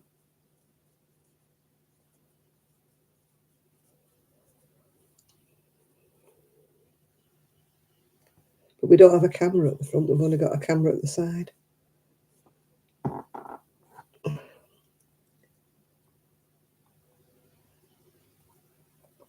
Yeah, the dogs pushed me over last Sunday. So I was getting up out of bed and I was putting my slippers on. So I was kind of on one leg, if you know what I mean, putting my foot in my slipper. Rosie jumped up.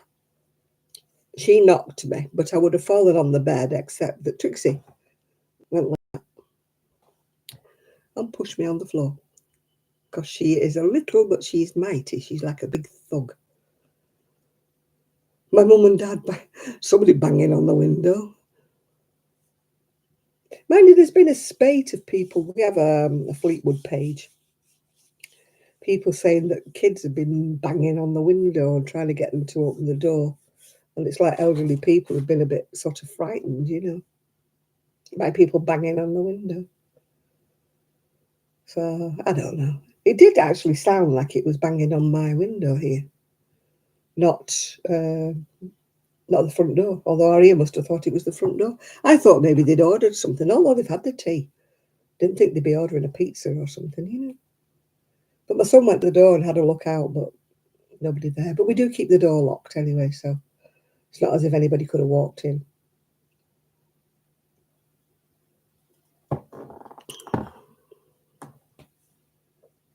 Well, I could have sworn it was the window that was knocked on, not the door. Yet it must have been loud because Irene heard it, yeah. Still, never mind. Oh, I need to itch me back. Sorry, everybody. Oh, ha, ha, ha, ha. I'm sure I'm allergic to our new washing powder.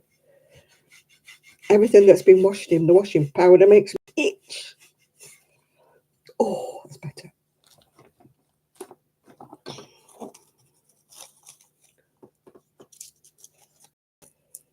Oh, I wish I could do my crochet. I really do. I'm fed up. I'll have a polo mint. The mint with the hole.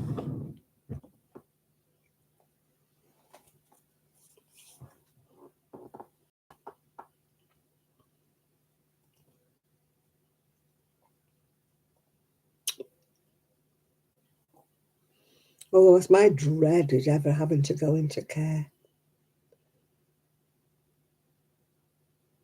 Good evening. I bring it every day. Good evening to you, dear. I would dread having to go into care. You know, sitting in a communal room watching Coronation Street. Oh, no. And quiz games. Oh, no. I think I'd be overdosing. I couldn't do it. My son will say, oh, it looks a lovely place. And they have a lovely communal room. And I'm like, oh, thank you. I'm feeling a lot better now. I just ache every now and again when I walk. Only when I laugh, as it called. There used to be a TV programme called that. Do you remember it? Only when I laugh. People in a hospital, yeah.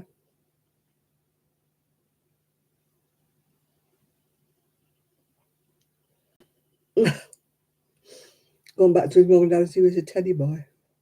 I'd go back to my mum and dad. We could turn back time. We could wipe out the last 50 years. No, more than that, because I would have been married. No, more than that. The last 60 years, when I would be back to 18. Then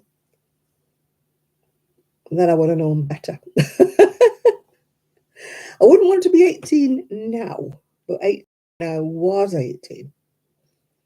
Yeah, I've been reading a bit, but I keep nodding off, Jill. I'm terrible when I'm reading. Ooh, go to sleep, yeah.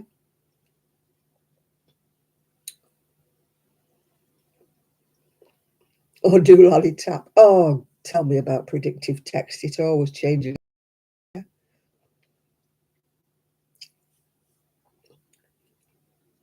I hope I don't. Who is Kelly? I bring it every day. Is that Kelly? Hi, Kelly.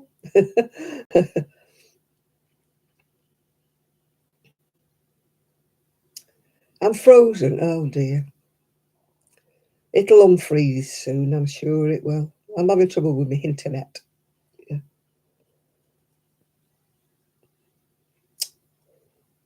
I'm sure I'll unfreeze. If I don't unfreeze, log out, log back in, and then you'll probably find I'm okay again.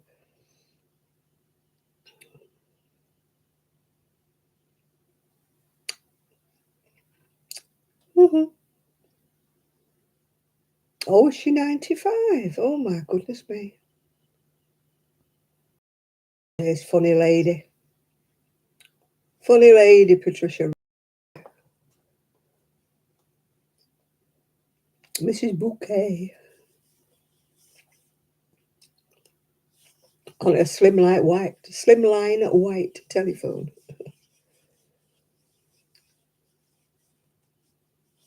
Mrs. Bouquet, the lady of the house speaking.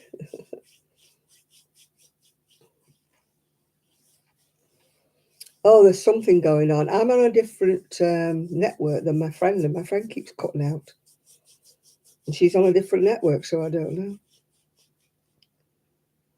I didn't see her, no. I can imagine if she's 95, she's got every... I'd be in a wheelchair if I went to Lady Camilla's do. I wouldn't be able to stand there for long because they'd have to prop me up on something. I'm all right walking a short distance. I'm all right sitting. But actually, standing, I can't do it, yeah. What am I reading? At the moment, I'm reading Quant by Mary Quant, her life story. I've nearly finished it, actually, in a minute. And then I've got Biba to read next. And then I've got some more fashion magazines. Well, not magazines, but fashion books. You know, to read about, you know, the people who are in the fashion and how they influence people and stuff like that, yeah. No, the Bouquet residence, yeah. The lady of the house speaking. This is my daughter. No, not my daughter, my sister, who's got the room for a swimming pool and horses or something, yeah. Did I tell you about my my sister? I used to like her other sister better. You know, the one that was married to Onslow. Daisy, yeah.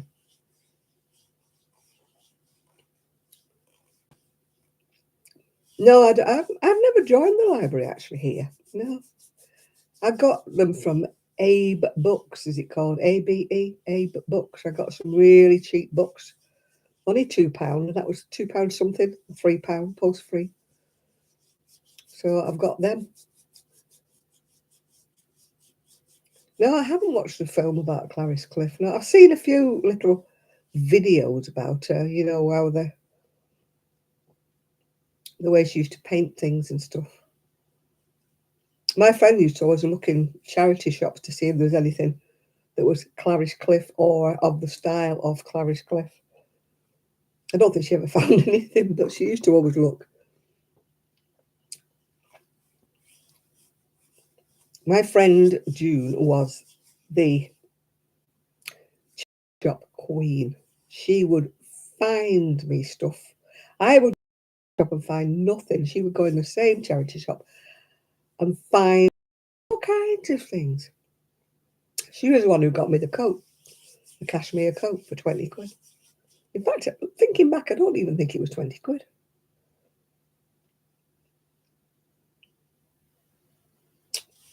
I can sit and I can walk a little bit, but standing, my legs go dead, completely dead after I stand, and then I just drop down. I cannot stand. Even walking after a while. Yeah, I've got loads on the Kindle still to read, but when I try to read them in bed, I can't wear my glasses, lie down.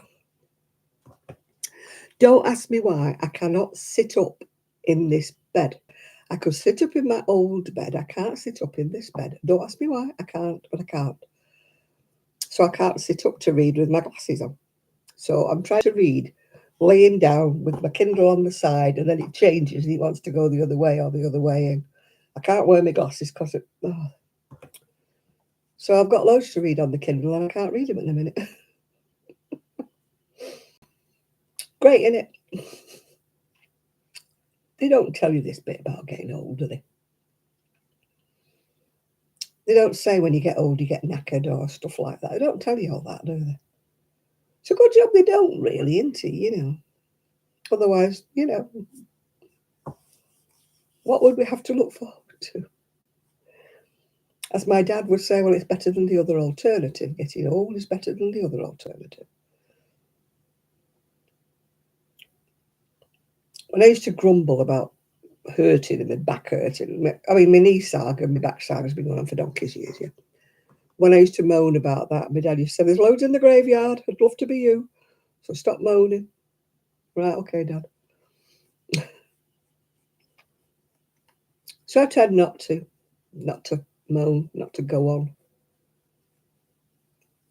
I go quiet. My dad, in fact, my son actually said to me today about lunchtime, he said, are you all right? He said, you're very quiet. He should know by now. When I go quiet, I'm in pain. I don't moan, groan, carry on. I go quiet. So he should know. Your teeth have started to move. I've hardly got any left. I had to laugh at Sheila. You know Sheila? And she said, I don't bother about the dentist because my teeth are all plastic. And I thought, I wish mine were. Hi, Denise.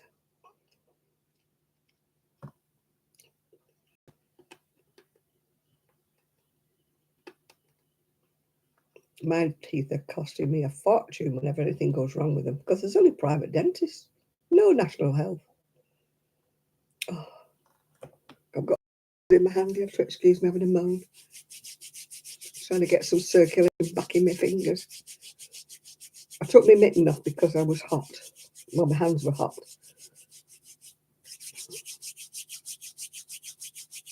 A tablet pillow. I probably do more expensive to you.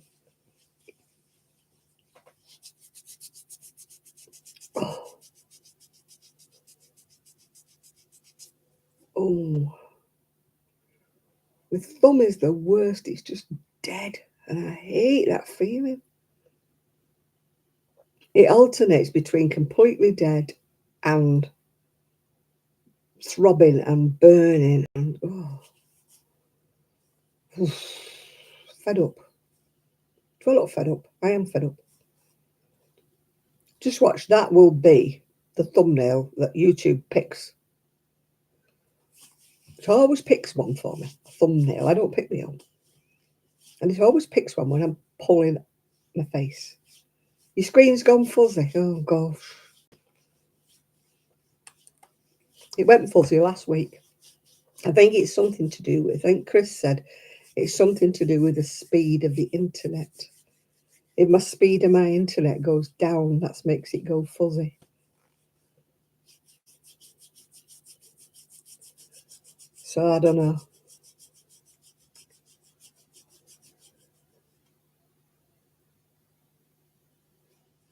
Oh, I've been on the painkillers and I don't wake up until lunch. Oh, I wish painkillers worked on my... So I need some...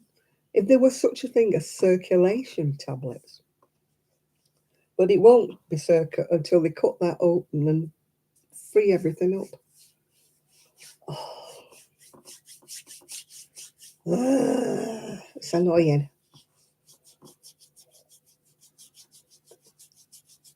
I haven't even tried to sew because, you know, I've just gone off the world where I can't do my knitting and my crochet. I could maybe do some sewing on the machine, you know. Well, I say sewing on the machine. I mean repairs, yeah.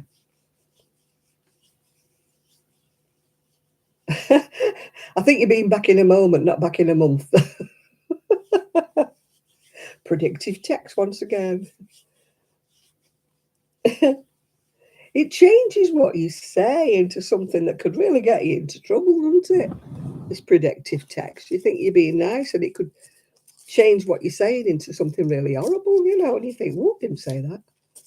And you have to correct yourself within a split second in case people think that's what you really did say. Yeah. Oh, God. Oh.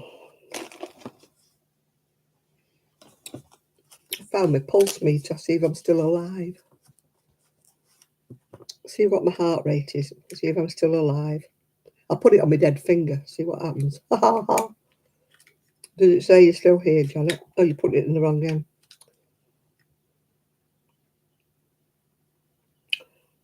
It's going beepity beep, beepity beep.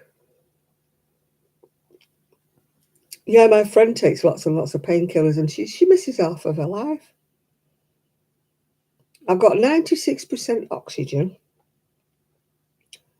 and my resting heartbeat is 83 beats a minute. I think that's normal.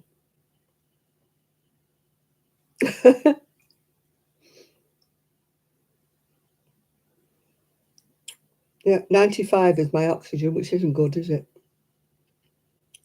And 80 is my heartbeat. So my heartbeat's up, but my oxygen is down.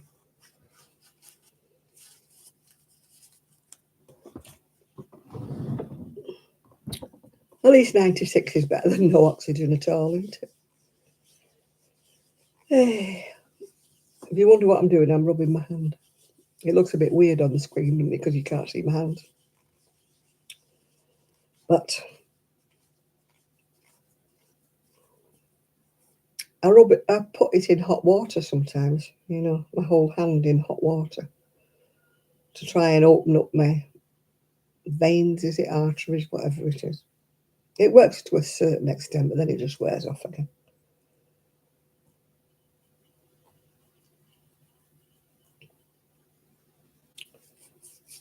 Somebody said put your hand above your head, and I thought, well, that's not much good, is it? Oh, I don't know what mine is. I haven't jabbed my finger for weeks because I can't be bothered.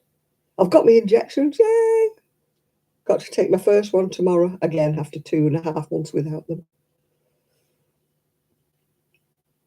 I don't think putting my hand above my head is working. Simon says, put your hand up, Simon says, yeah. That's the only thing wrong with this 20-year-old sweater is it's shrunk in my sleeves. Apart from that, it's fine. And it's hardly bubbled up. I've got newer cardigans that are bubbled up. This one's hardly that way. I need to get one of those debubblers. I used to have one, but it stopped working. I put new batteries in and it still didn't work. Not unless I pay for it, Lydia. Didn't last time. They just give you a paper with some hand exercises to do. You don't get physical therapy over here. That costs money, and you know the NHS doesn't waste money on you. I'm not waving, by the way. I'm just trying to get some circulation in my hand, which I think is going the other way now. It tickles me how I've got nails and no nails. It's like I've got two people's hands. That's one person's hand, that's another person's hand. These all broke off because I was doing everything with it. And now they're not growing back. They've not got to the end of my fingers yet. Yeah, one by one, they broke off. Still. Oh, gosh.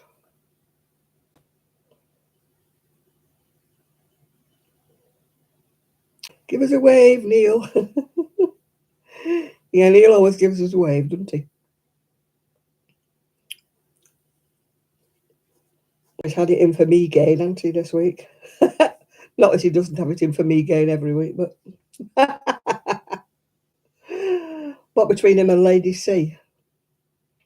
I wonder if she watches them, because she hates them, everybody criticising her, doesn't she? I wonder if she watches Lady C and me and Neil Shawn.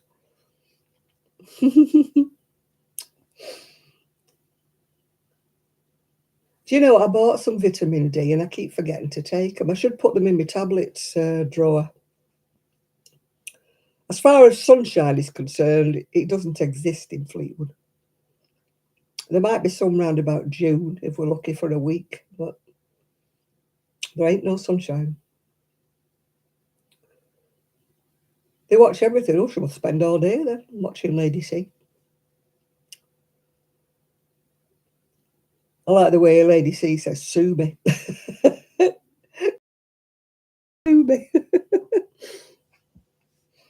She knows well she's got more money than they do.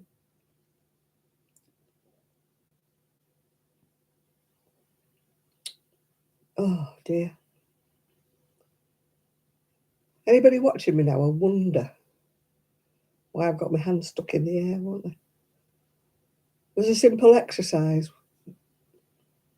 What, that frees my trapped nerves? Is there a simple exercise for that? I wish there was. I wish I could open them up and cut it open and free it. My nerves are being squashed down there.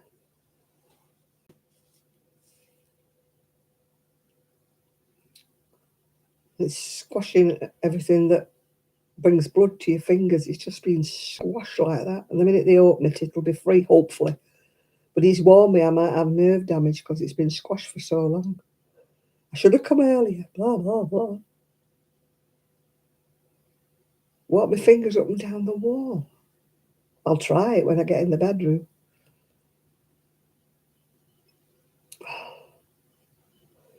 It just feels like all the life's been washed out my fingers. I've tried hanging it upwards. I've tried hanging it downwards. Yeah, I've got D3 as well.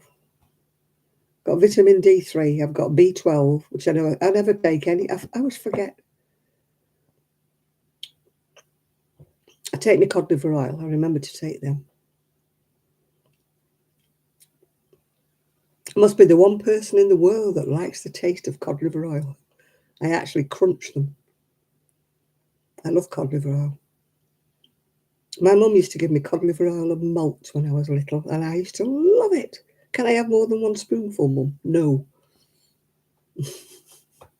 I would have had the whole jar.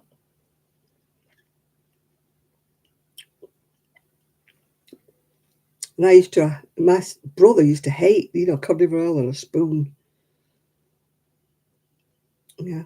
I've taken, what do you call it? Turmeric. But it made no difference. Took turmeric for months and months and months because it was supposed to be good for my back and my joints and everything. It made one batter difference.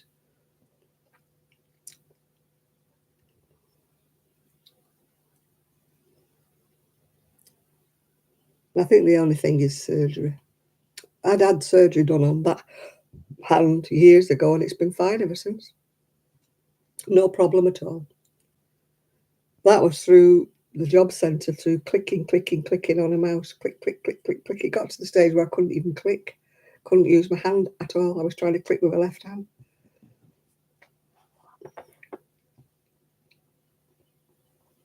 Within, 3 weeks of having it done, it was back to normal. It was fine. I went back after 6 weeks. He said, you can start using your hand again now. I thought, little do you know, I was using my hand from about day 2.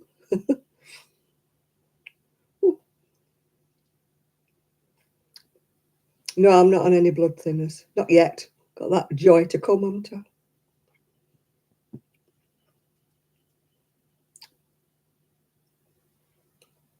The only time I was on blood thinners was once when they thought I had a DVT in my left leg. I woke up one morning with a purple leg, would you believe? Absolutely purple from my toes up to my hip.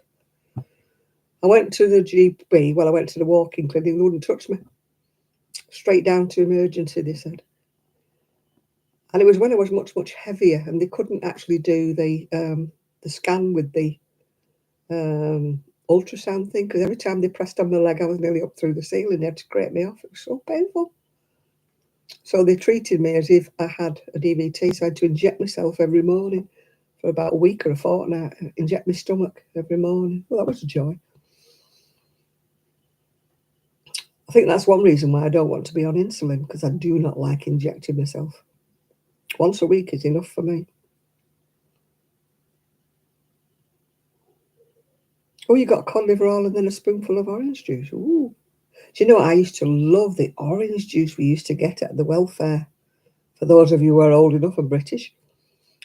Val might remember what the welfare was. You used to get this orange juice, thick orange juice stuff. You had to dilute it with a bit of water. And I was lucky because nobody else in the family liked it.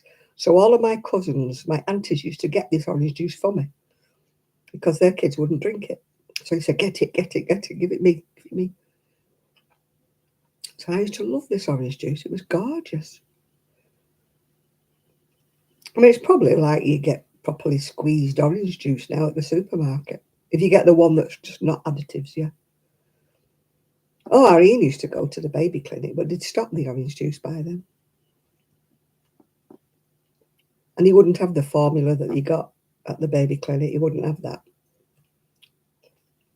National dried milk. It was good though, because if you were poor, you used to get this tin given to you. Only a bit, just a smidge older than me, Val. That's all, just a smidge. But yeah, I used to get national dried milk. I don't know whether I ever had that, because I was a breastfed baby until I don't know when. So I don't think I ever had national dried milk. Can't remember. Well, I wouldn't know, would I? You still got the tins? No, and our Ian was on powdered milk. It used to come in a package. I used to get him, what did I get him? Oster milk, I think he was on. He couldn't drink the Cow and Gate or something, yeah. Oster milk, I think it was called, what he used to have. I tried to feed him myself, but couldn't, so he had to go on a formula. I felt bad about it, but I just couldn't. He was greedy.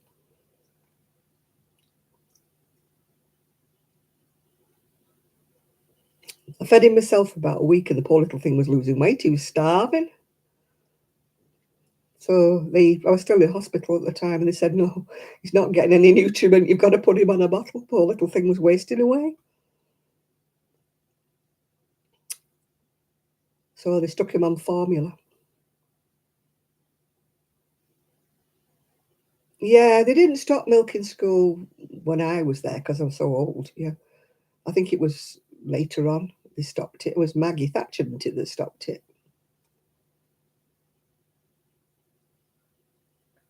Many of the schools were as much to blame because they used to leave it out in the sunshine and stuff like that. They never put it in the fridge or anything, did they? They used to leave it outside in hot sun. And it used to go sour. So no wonder kids didn't like it, didn't drink it. Then they'd leave it outside in the winter and it'd be frozen and all the cream would rise up and knock the top off the bottle. In our case, the magpies used to peck the holes in the... And you're thinking, ew, dirty beaks poking in to get the cream out the milk. I used to love them little milk. I used to drink everybody else's. I didn't want it.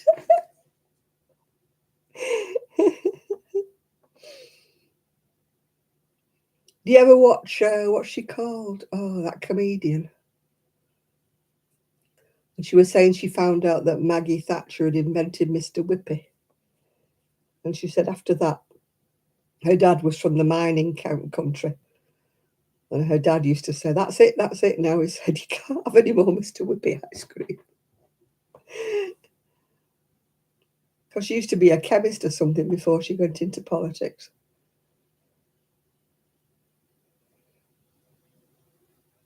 You got a graham cracker and milk. All I remember is having to take a penny, I think it was, when we went swimming. Because we used to have 2 cream crackers and a mug with very weak Oxo or Bovril or something it was. But you had to take a penny in. 2. That's why I think I got my love of eating plain crackers without anything on. That's why I've just eaten 3 wafer things without any butter or anything on. Yeah, it was dried cream crackers, no butter. Dried cream crackers and Oxo cube crumbled up in water. You know. But I think we only got that when it was cold weather. I don't think we had it in the summer. And we used to walk to the swimming baths in the crocodile line with the teacher at either end, yeah. We used to come home with wet hair because I used to have long hair. And I never dried my hair properly. Wet hair, big long ponytail, wet hair. You had to sit in school with it dripping down the back of your neck. But no such thing as hair dryers back in the day.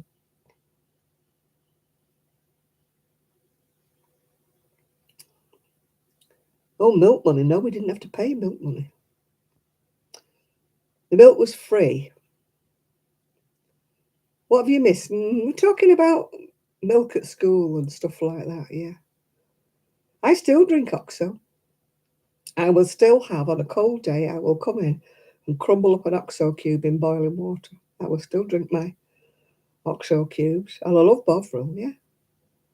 Yeah, I don't like Marmite or anything like that, funnily enough. But I do like me Bovril, yeah. Yeah, milk with a straw. I used to drink everybody else's because everybody else used to go, milk. I used to be, give it me, give it me. I love milk. I still drink. I still would drink lots of milk, but I've discovered that I'm not allergic to cow's milk, but it doesn't really agree with me. I have to have that non-dairy stuff now. And that doesn't taste nice when you drink it raw. You know what I mean? You drink it raw. No. I used to love Jersey milk. My mum would get it occasionally. Jersey milk, high fat content Jersey milk. She occasionally would get it, yeah. Yeah, it gives my stomach. I've got IBS. So has a million other people, but I have IBS. But trying to find out what causes it is like a needle in a haystack. I can have a bout of IBS from one thing, and then the next time I eat it, it doesn't happen. I've been trying to find out my trigger for about the last 15 years. So I have to drink the lactose-free milk or something. I have to drink that. It doesn't taste like milk. I can drink it in a drink, but I don't drink milk in my coffee anyway. I can drink it in, yeah. Oh, I don't. I used to have a button for Kofi to buy me a coffee. I think I got 3 coffees bought me in all the time I had it. In months and months and months, I had this Kofi button. And I think I got 3 coffees bought me in all that time. You've never liked milk and you've got all those cows. And you never liked milk. Oh, I used to love milk. My mum used to tell me off because I would drink milk and then they'd be none for the cereal in the morning. None for the porridge and stuff in the morning. She said, don't you dare drink all the milk. So I used to have to ask, can I have a drink of milk? And she'd say, let me look in the fridge, see how much milk there is. Try it again. I did actually have a milkshake a few months back from the cafe. I thought, go on now, try a milkshake. Oh, God, I barely made it home. Yeah.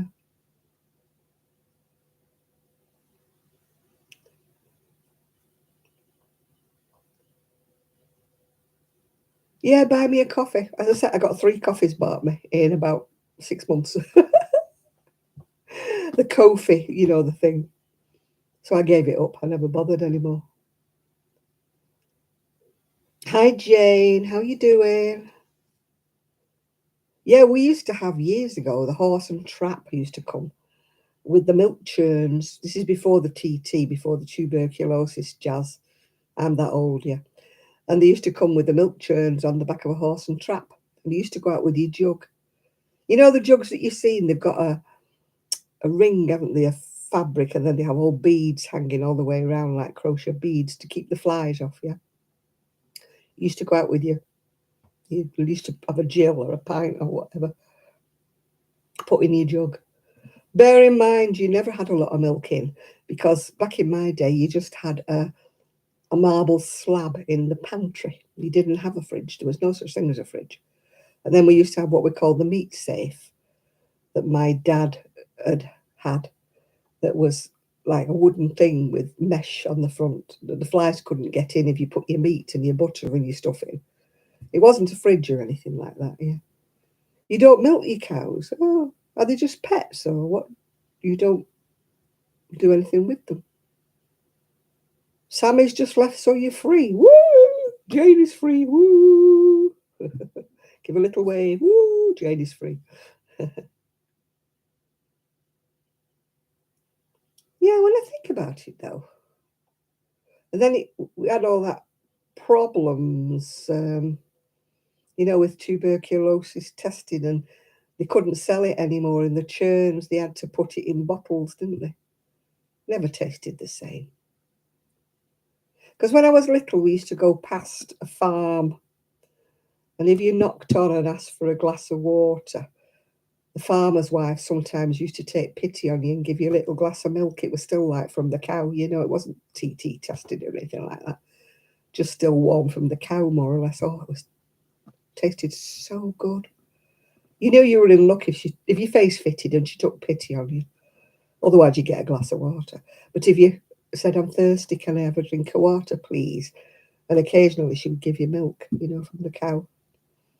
That was lovely. Those were the days before TB and TT testing and stuff like that. Yeah. He barked an order. I'll bark it back at him now.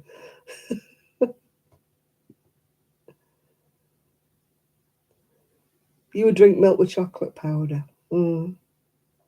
I love Horlicks, which a lot of people don't, but I do like the Horlicks made with milk, even though it's that funny milk I've got to have now.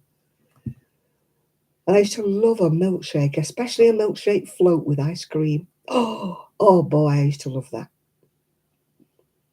That's what I had that day. That I could just about make it home, if you know what I'm talking about, without going into too graphic details. I just about made it home. But it was a milkshake with ice cream, and it had whippy cream stuff on the top. And I thought, oh my God, and I absolutely loved it. But, boy,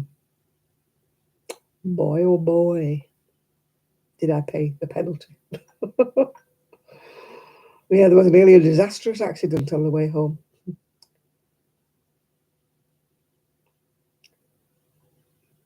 Go up at 6 o'clock and don't stay up. Is that you? Oh, cheeky so-and-so. Tell him you'll do what you want, Jane.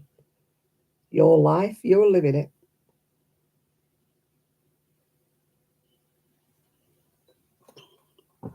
Mine is, you don't go out enough. You don't do things. You should do more exercise. The reason why you are as you are is because you don't do any exercise. You just want to sit there, don't you, and not do anything. Excuse me, I'm 78. It's my life. Yeah, the milkshake definitely gave me the quick step, yeah.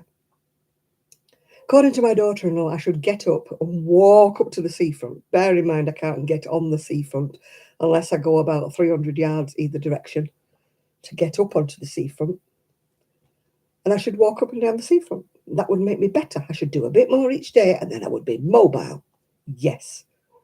Thank you very much. If you were in the pain that I am in, just because I don't moan, just because I don't go on about it,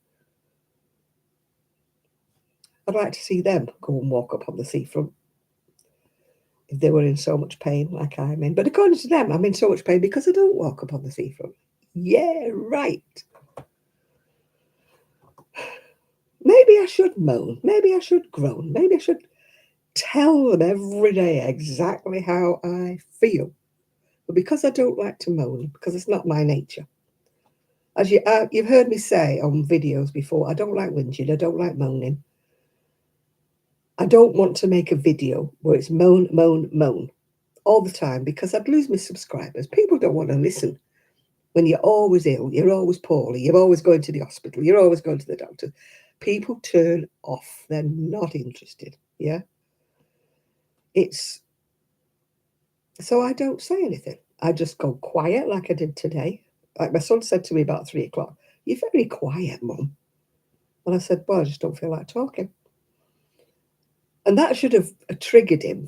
He should know that when I go quiet, there's something wrong. But he doesn't seem to pick up on the signals. But my mum, oh, God bless her, she was lovely, but she used to go, every 5 minutes, every time she got up off the chair. Whereas my friend said to me, "Why do you go every time you get up off the chair?" And I said, "That's my way of dealing Nobody has to know that I'm going to yell or top of my voice. I just go when I'm getting up off the chair. That's my way of dealing with it, yeah. Oh, God, yeah. Have you ever been told by the GP to go to pain management clinic? They are funny. Mm-hmm. Do things to distract yourself, to take your mind off the pain. I said, what do you suggest I do? Read a book or do something like that to take your mind off the pain. I went, I've tried that. I've even tried banging my forehead on the wall to give myself a headache, to take the pain from my back to my head. I've tried doing that. It does not work. If you've ever been to pain, take your mind off it. As if you could. Yeah. Oh, God, don't talk about losing your balance. That's where I've been on the floor. But, you know, if your arm was cut off and you were having phony pains down your arm, which I believe you do if you lose things amputation-wise, how can they say, take your mind off it, do things to distract yourself? I said I knit, I crochet, I said I read, I try to get out and about on my scooter, I try talking to people, I try doing things. It doesn't take my mind off the pain. The pain is there. All day, all night, the pain is there. Just because I don't whinge, I don't moan, I don't carry on, doesn't mean it's not there. Mm-hmm. So tell me, how do you think I'm going to distract myself? Tell me. Eventually, after 3 sessions of this pain management clinic, they said, we don't think we can help you. I said, no, could have told you that first place.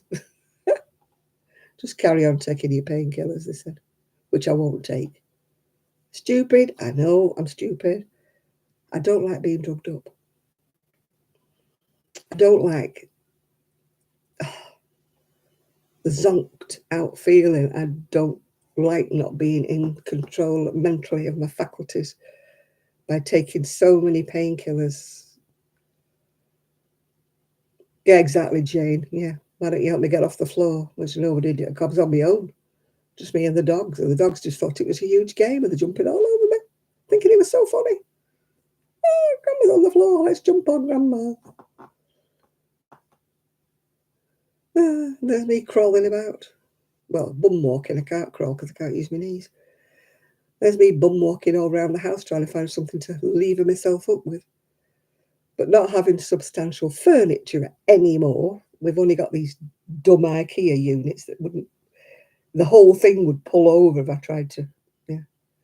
Morphine patches don't do anything for me at all. I might as well not have had them. They said to me, oh, morphine patches, you might be a bit this, that, and the other. I didn't even know I had one on.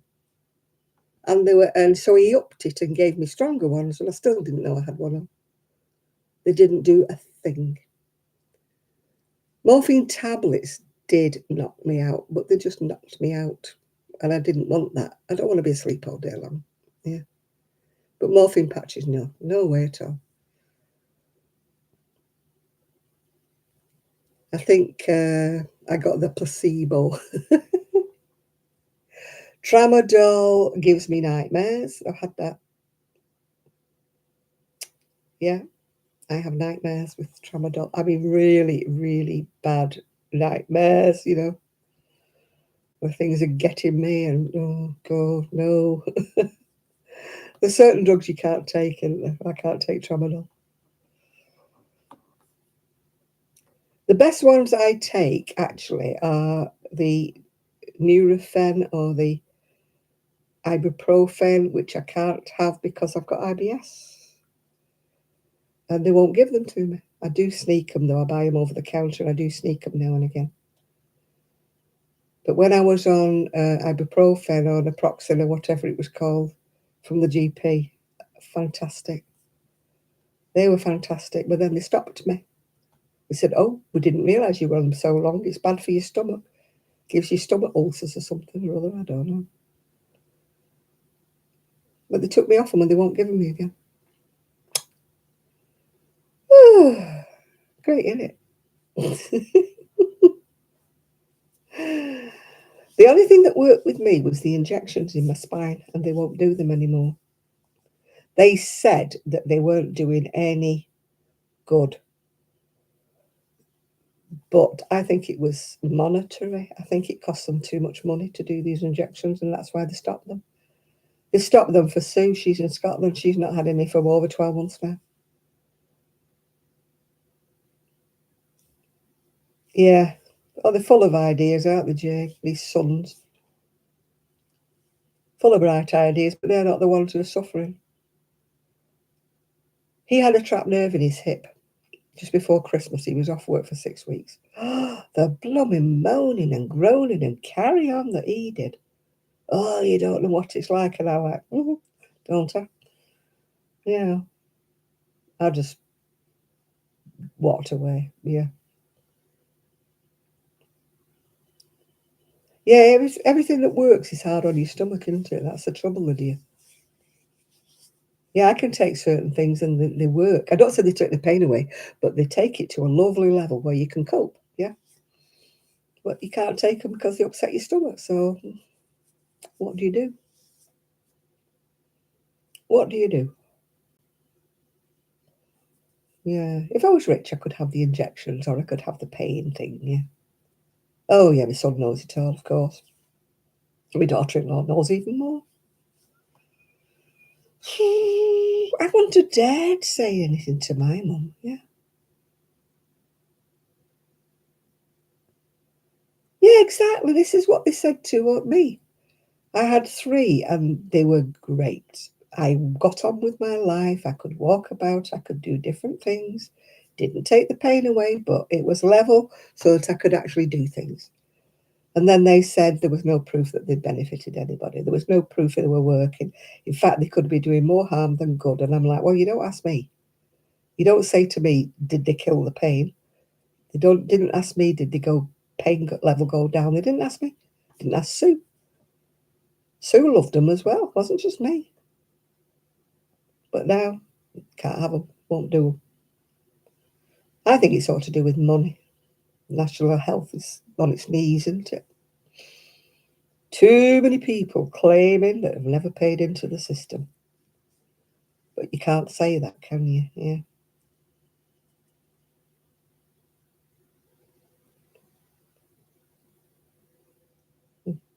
I would like to have something done on the nerves on my back. You know, like a sort of cauterization or something. I mean, I haven't been to see a specialist, I must admit, for about the last 10 or 12 years. He said he would operate, but he didn't think I would benefit because he would have to take the rod and pins out of my spine and put on even longer rod and pins in my spine, and I wouldn't be able to bend in the middle anymore. I would be upright, if you know what I mean. Wouldn't be able to bend at all.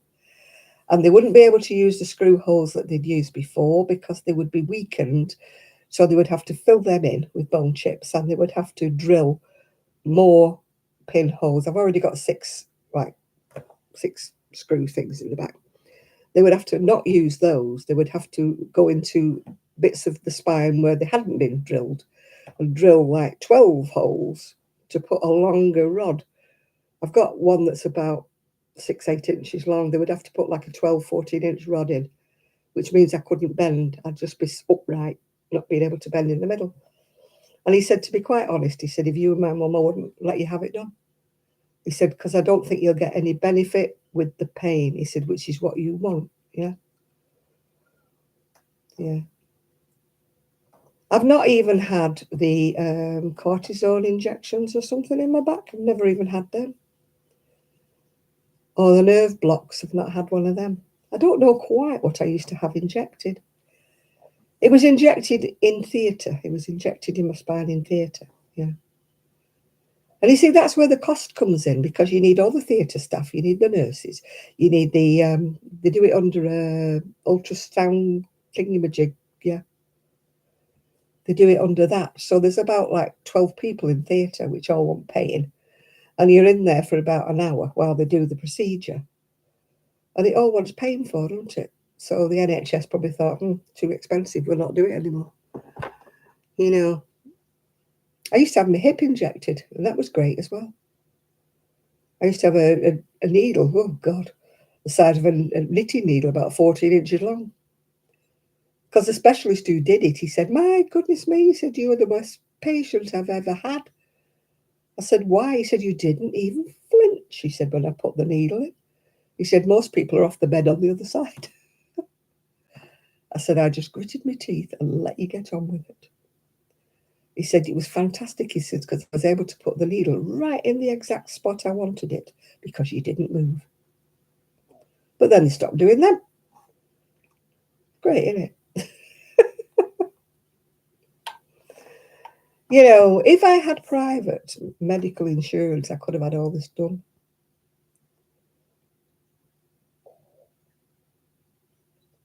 Well, now I've swapped anyway. I was under Manchester, which was the best hospital. But now I'm at Blackpool. Blackpool's got no money for now, so yeah. A decompression table. My ex-husband wanted to buy at one time, you know, one of those tables that tips up so you're inverted. But we never did, because we never had the room to put it, yeah. Hi, Cat. But I would have visions of me being stuck and not being able to get back again. You know, I'd be like hanging upside down, like stuck and not being able to get myself back up again. That's my dread. That's what I'd be thinking. I'd be thinking, oh my God, I'll be upside down forever. Yeah. He was going to make one at one time with an old door we had, but I thought, knowing him, he'll go out and leave me upside down and go out, you know. So we never had one. A friend of mine had one, but it used to like kind of fold up and that. So she used to be able to store it somewhere. But I don't know whether it would work or not.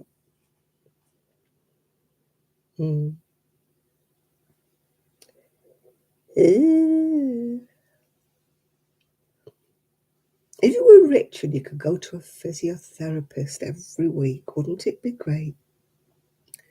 I used to go to an osteopath and he used to crack my spine out and he used to crack my neck out and do something with my shoulder, and it was fantastic.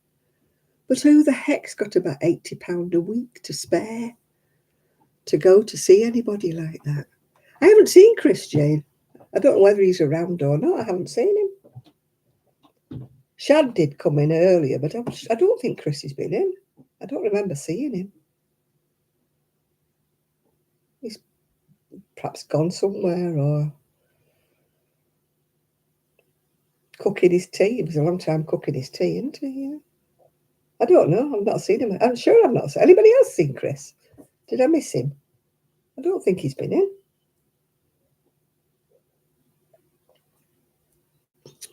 I don't think he's moving just yet. I think he said he was leaving it until later in the year to move. I know it's on the cards for him moving, but not just yet, I think. I don't think he's been in, Jane. I don't remember seeing him, to be quite honest. Anybody else seen Chris? Anybody remember seeing Chris? No, Shad's been in. Been and gone. I think he's gone, yeah.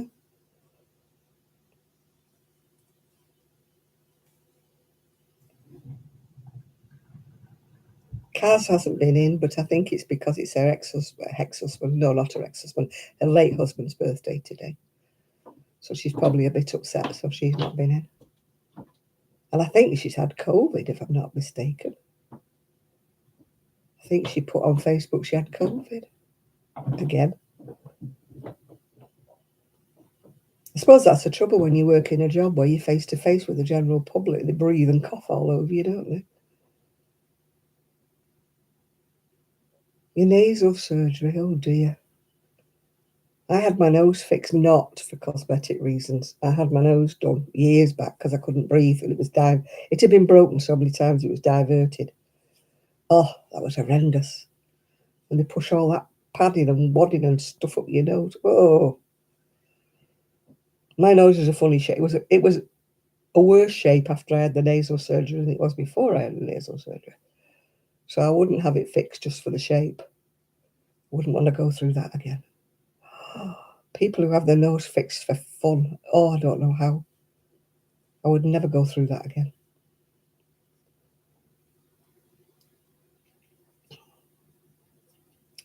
I mean, they've wanted to do my sinuses for ages, but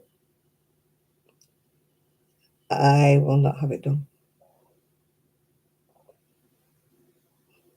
It's just one of them things, isn't it? I'm getting too old for surgery. I need a new hip. Well, I need 2 new hips and a new knee, to be quite truthful, but when you get to a certain age, you can't be bothered. Well, I can't anyway. I'm thinking, oh, one of our knit club ladies, she's 92. She just broke a hip and had it fixed, and she's running around like a 2-year-old, apparently. Not seen her, but she's supposed to be getting over it really well.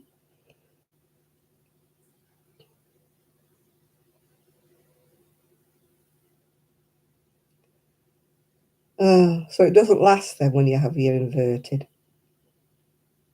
When it inverts you back again, does it have the same pain? Hi, David. You're in good company. There's quite a lot of people here from the US. They'll probably start asking you where you're from. Oh, dear.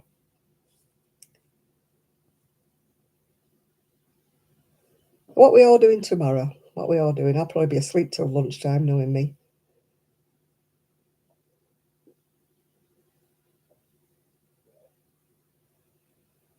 Oh, gosh. Oh, you messaged her, did you? Oh, good. Yeah, that's our 92-year-old we're talking about. Val's saying she messaged her. Tell you what, she'd be up and running around better than I will, I tell you. She might be 92, but she's got more going than I do.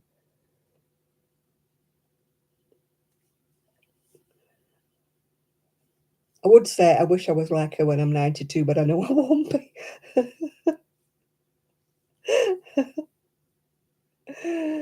Oh, our Alice, our 92-year-old Alice, yeah. All she did was trip over something and broke a hip, but that's the problem when you get older. Your bones are so thin. I was so glad I didn't break anything when I fell over. That's always my dread of landing on something and breaking it, yeah. As you get older, osteoporosis and thin bones, you can do anything, can't you?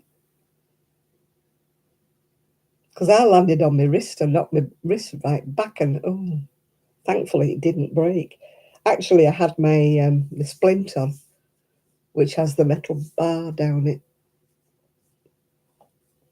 And, oh, here's Shad again. There you go. Where have you been? Thought you'd disappeared. She's been having a nose job. Not a cosmetic nose job, Shad, in case you're wondering. She's been having a I want to breathe nose job, yeah. That's where she's been. It does help when you can breathe, It's part of life, isn't it, breathing, yeah. Shad, did Chris come in? I haven't seen Chris. Jane asked me if Chris had been in, and I don't remember seeing him. I think he's a missing link today. Well, we were younger and our bones were younger and we bounced when we fell. When you get older and you get osteoarthritis, you just fall over and break something, don't you? Why do our bones have to thin? It's lack of vitamins and God knows what into it that you don't have. You're supposed to do exercises, aren't you, to strengthen your weight-bearing limbs into, doing jumping jacks and stuff like that. To increase the strength of your bones, yeah.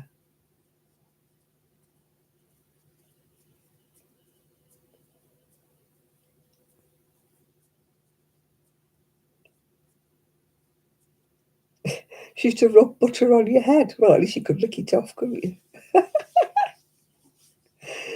Oh, dear.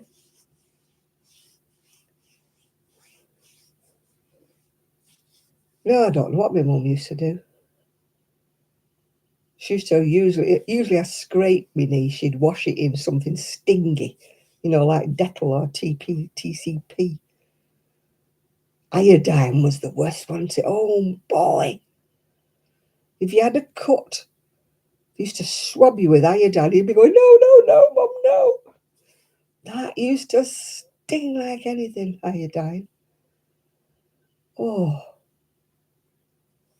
Oh yeah, you used to have a spit wash every. Oh.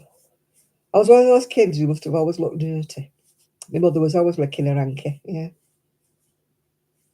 Yeah, well, it turned out I had juvenile arthritis, but they used to call it growing pains.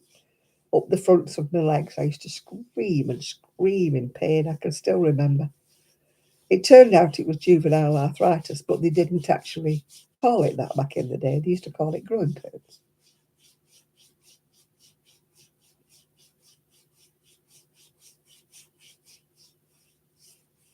I can't remember if my mum put butter on a burn. I don't think she did. She used to run cold water on a burn. If you burned anything, you had to stick it under the cold tap.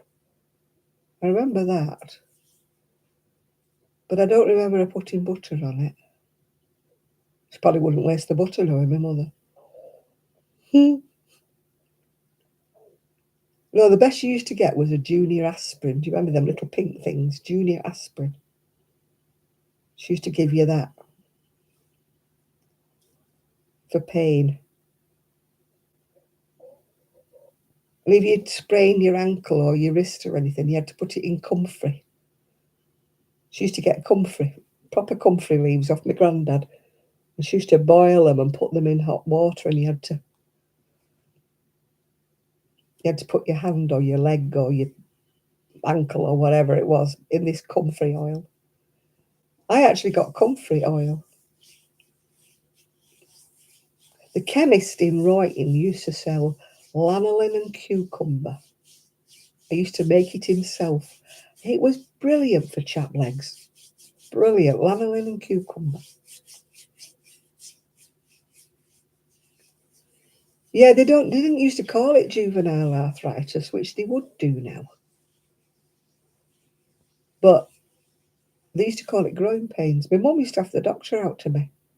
I can remember him coming out in the middle of the night to me a couple of times. I was screaming that much. And I couldn't do with anybody rubbing it, and I couldn't do with any heat on it, like a hot water bottle or something. And there was no such thing as putting ice on it because nobody had a fridge. Or a freezer, I should say. So I never thought to put ice on it. But I know hot water bottles made it sting even more. And my mum rubbing her arms up and down it used to make it hurt even more. So I'm convinced I had juvenile arthritis, yeah. It's the curse, isn't it, of England, really, because we're wet and we're cold. My brother didn't have arthritis either. Just me. Perhaps we're just prone. My brother got arthritis in his hips as he got older.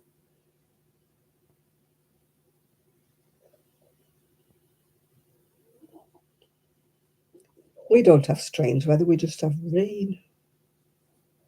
Which side do I pull? Oh, that side.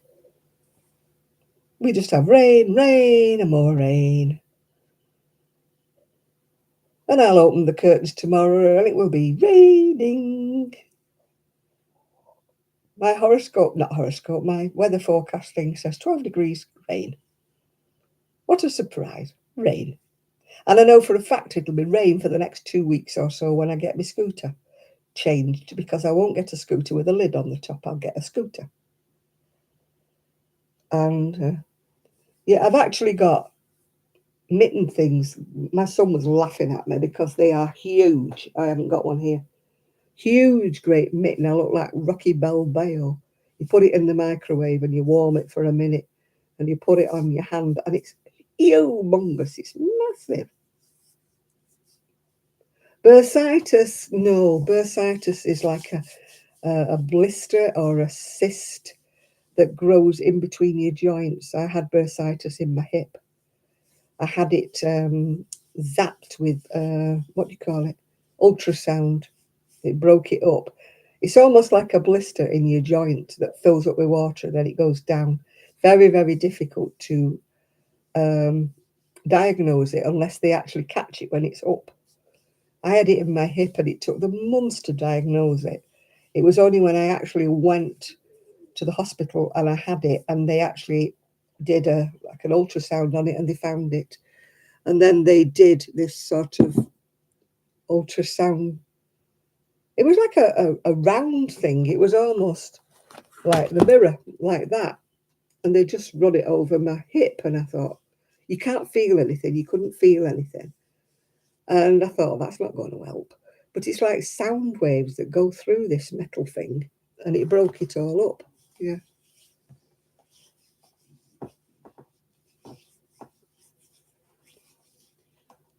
Yeah, my son had like they said he had a trapped nerve in his hip, but they couldn't find anything. And I said, I bet you any money you've got bursitis, and it'll go down when it's ready, but it will come up again because mine used to come up again every now and again. It's very painful. It's like trying to walk with your hip out of joint. Very, very painful. Very, very painful. It's usually in your hips, yeah, or it can be in your knees, but it's usually in your hip. But it forces your hip joint apart like a cushion. And it forces it apart. Oh, it's so painful. I was walking on crutches, and people are like, what's wrong? Have you broke your hip? It felt like I broke my hip, but of course there was nothing showing up on x-ray. Because every time I got to the hospital, the bursa had gone down. Nothing to see. It was like, she's inventing it all.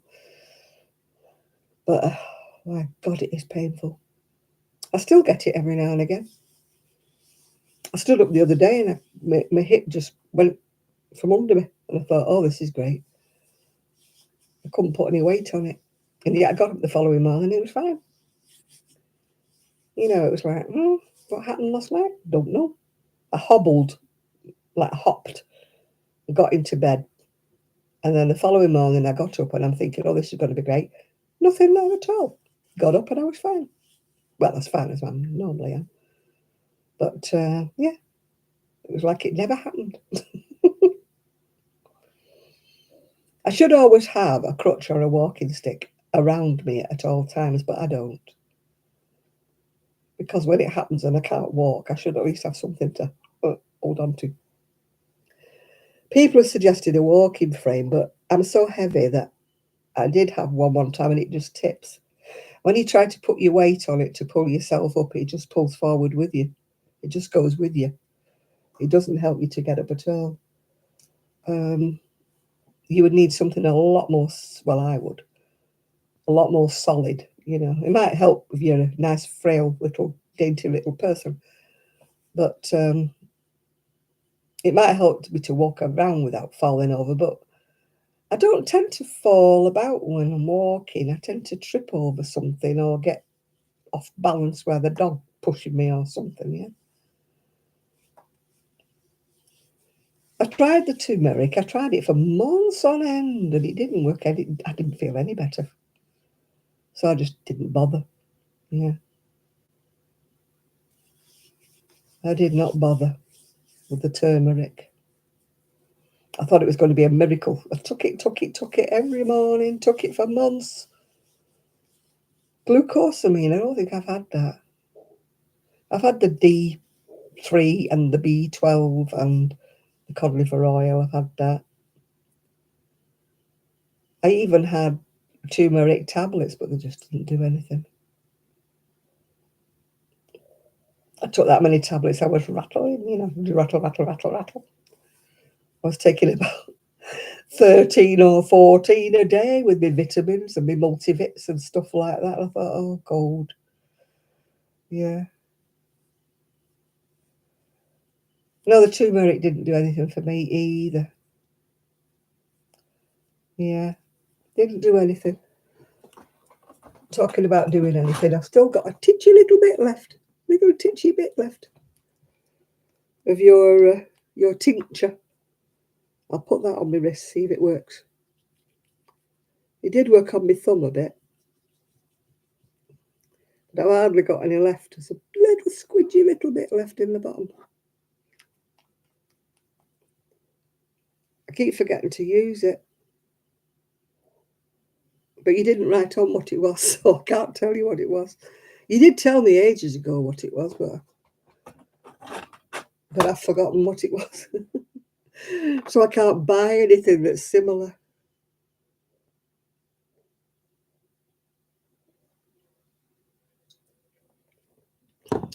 As my mum would say, we need a big India rubber to rub us out and start afresh. She used to say that, I need rubbing out and starting afresh.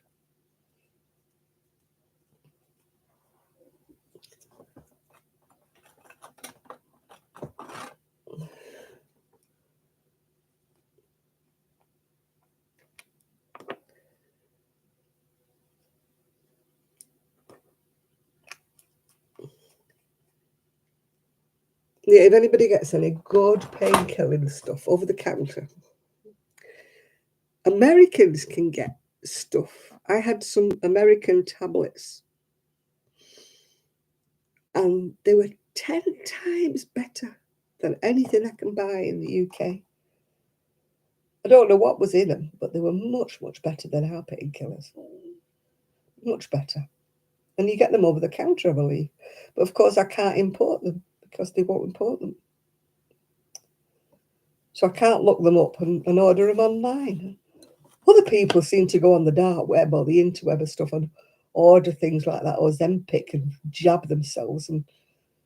But I can't even get these stronger painkillers, that you get in America. Our painkillers over here, you could take 100 and they wouldn't kill you, you know what I mean? They just don't work at all. Our painkillers are pity-patty stuff. Even when you go to the GP, they give you mild, meek things that you could give a baby. They don't give you strong stuff at all. No, I can't tell you. You did tell me at the time what was in it. Because you said, what can you smell? And I said, menthol. Menthol is what I can smell. I look a bit weird, don't I, smelling my fingers? I smell my thumb. It smells a bit like Vic, Vic vapor rub. I know you can put Vic on your feet if you've got a bad cough, and that does work, actually. It does. Put Vic on the soles of your feet. That works for a bad cough. But don't forget to put your socks on, otherwise your bedding smells.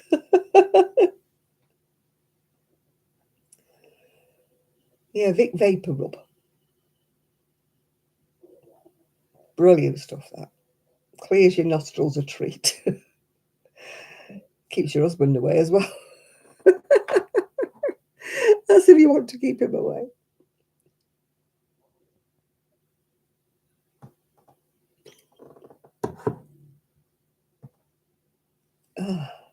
But the bedding usually stinks as well when you've had that on. I got that peppermint stuff, the udder cream with peppermint. But it's not the same as the one I had. The one I had, as soon as I put it on, I could feel it burning and could feel it bringing the blood to the surface. This last lot I've got, it's just pity-patty again. They've probably done something to it, haven't they? Altered one of the ingredients. It doesn't do the same. When I used to put it on my knee and my hip, I could feel the blood start to burn to come to the surface. This last lot I bought just smells of peppermint but does nothing else. Why do they have to mess with everything? They have to water everything down, don't they? Things aren't as... Body Shop's gone into administration. I used to get the perfume body oil. It used to be thick, oily, greasy, and you rubbed it on your hand and you knew it was an oil. The last lot I bought was like water. The perfume didn't last 2 minutes. The other one, the oil, you could put it on in the morning. You could still smell it when you went to bed at night. But then they altered it and they made it watery. Price went up, of course, but they went watery. You put it on and by lunchtime, you couldn't smell it. Couldn't smell it at all. Gone. I don't know how they had the nerve to call it perfume oil because it wasn't. It was like water. We've got in administration now, I don't wonder. Since they got bought over, when Anita Roddick sold it, it was never the same after that. Everything went up in price and the quality of everything went down. They used to do a range of about 20 different oils. All different perfumes of oils Body Shop used to do. Soon as it got bought over, down to 3. So all they did, 3. Yeah, well, I won't be staying on much longer, Jill. It's getting near the witching hour, so, I'll be going to bed. I like to sleep till lunch, don't you?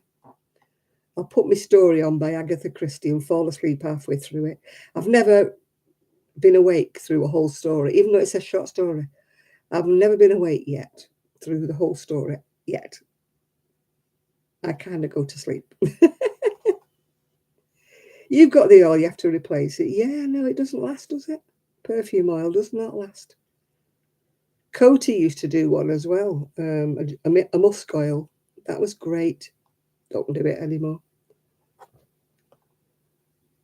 I bought some from Audata, was it called? O-U-D, Audata. It's supposed to be from Dubai or something like that. That's just watery and doesn't smell of anything. It just doesn't smell of anything.